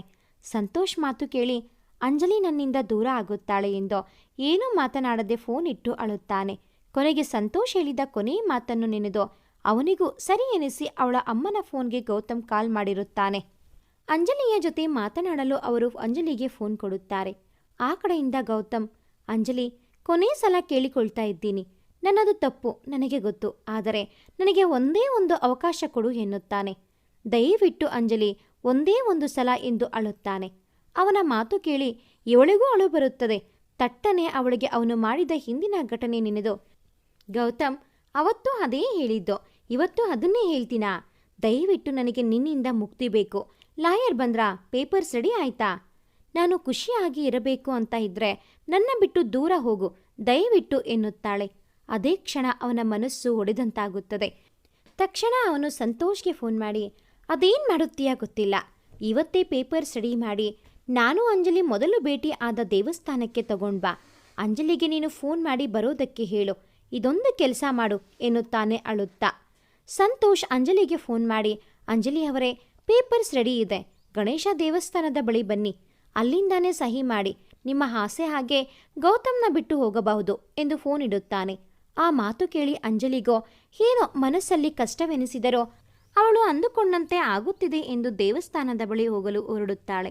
ಅವಳ ತಾಯಿ ಎಲ್ಲಿಗೆ ಎಂದು ಕೇಳುತ್ತಾರೆ. ಇಲ್ಲೇ ಹೊರಗೆ ಹೋಗಿ ಬರುತ್ತೇನೆ ಎನ್ನುತ್ತಾಳೆ. ಅದಕ್ಕೆ ಅವಳ ಅಮ್ಮ, ಸರಿ, ನಿನ್ನ ಫೋನ್ ತೆಗೆದುಕೊಂಡು ಹೋಗು ಎನ್ನುತ್ತಾರೆ. ಚಾರ್ಜ್ ಹಾಕಿದ್ದ ಫೋನನ್ನು ತೆಗೆದುಕೊಂಡು ಆಟೋ ಹತ್ತಿ ಹೊರಡುತ್ತಾಳೆ.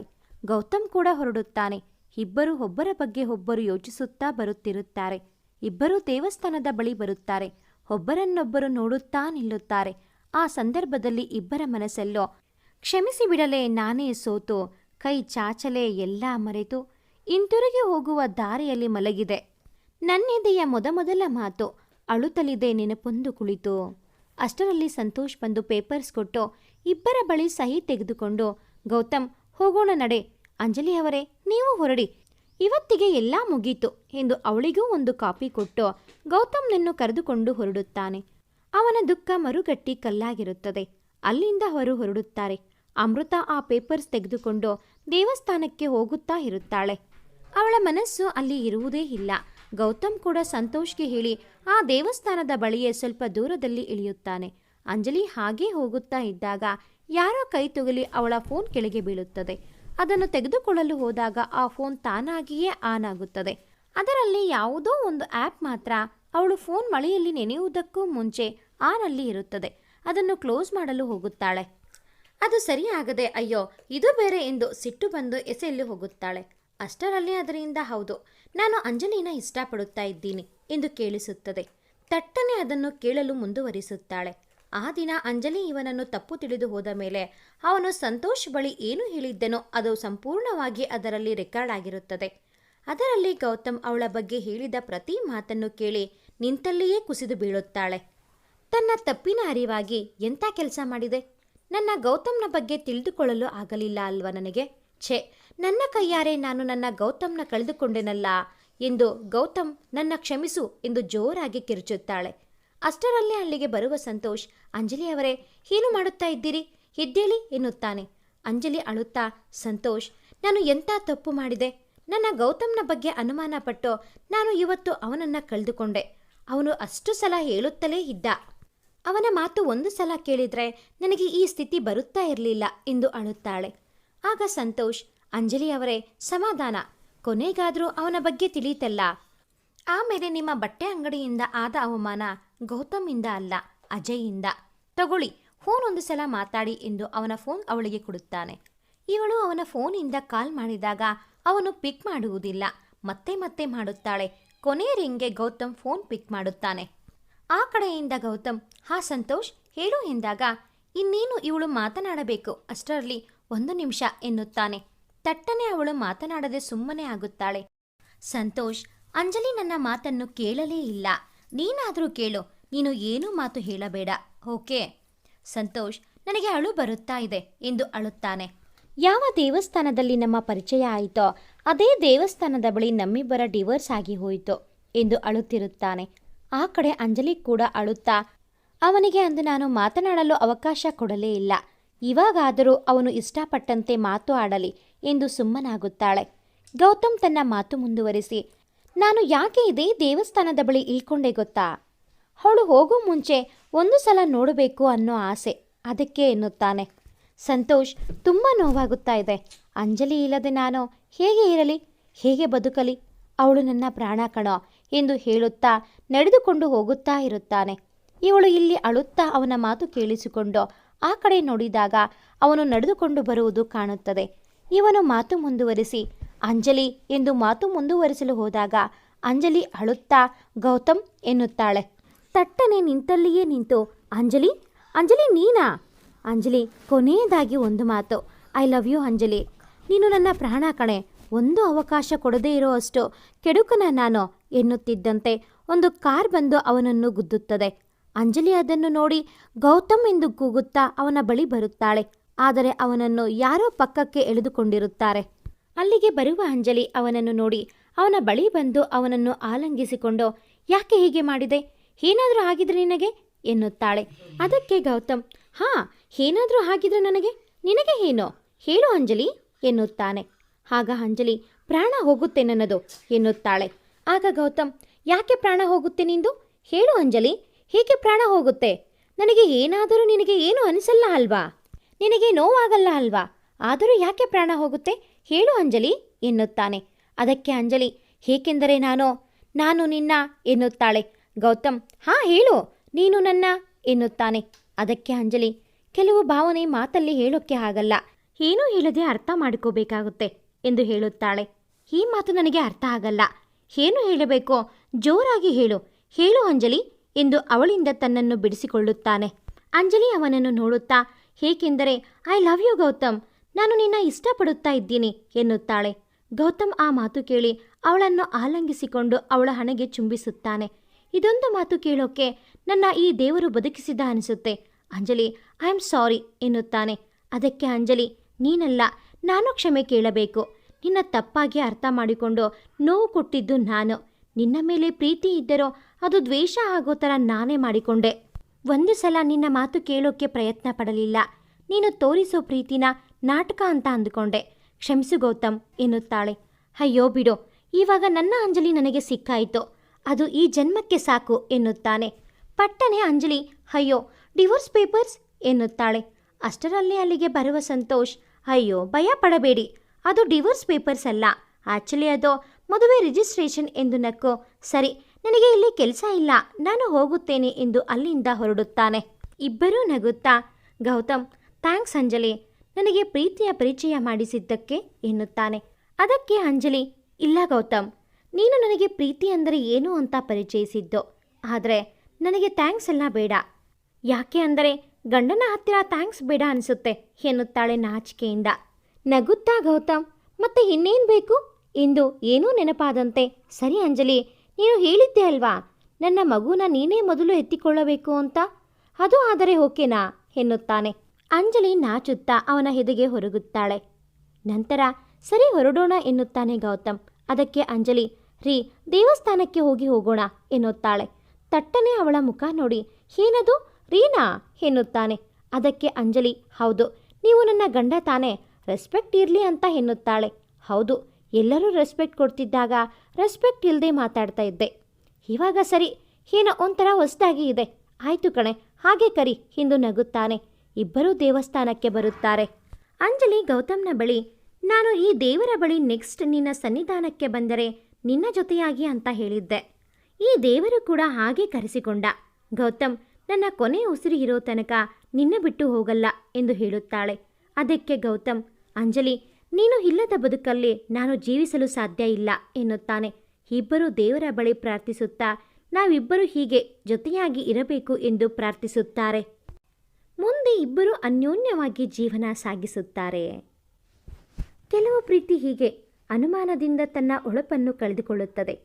ಒಂದು ನಿರ್ಧಾರ ತೆಗೆದುಕೊಳ್ಳುವಾಗ ಸ್ವಲ್ಪ ಯೋಚನೆ ಮಾಡಿದರೆ ಸಂಬಂಧಗಳು ಉಳಿಯಬಹುದು. ಈ ಒಂದು ವಿಡಿಯೋ ನಿಮ್ಮೆಲ್ಲರಿಗೂ ಇಷ್ಟ ಆಗಿದ್ರೆ ದಯವಿಟ್ಟು ಒಂದು ಲೈಕ್ ಕೊಡೋದನ್ನು ಮರಿಬೇಡಿ. ಹಾಗೆಯೇ ನಿಮ್ಮ ಫ್ರೆಂಡ್ಸ್ ಫ್ಯಾಮಿಲಿ ಜೊತೆ ಶೇರ್ ಮಾಡಿ. ಇನ್ನೂ ಯಾರೆಲ್ಲ ಸಬ್ಸ್ಕ್ರೈಬ್ ಆಗಿಲ್ಲ ಈ ಕೂಡಲೇ ಈ ಚಾನಲ್ಗೆ ಸಬ್ಸ್ಕ್ರೈಬ್ ಆಗಿ. Thanks for watching this video.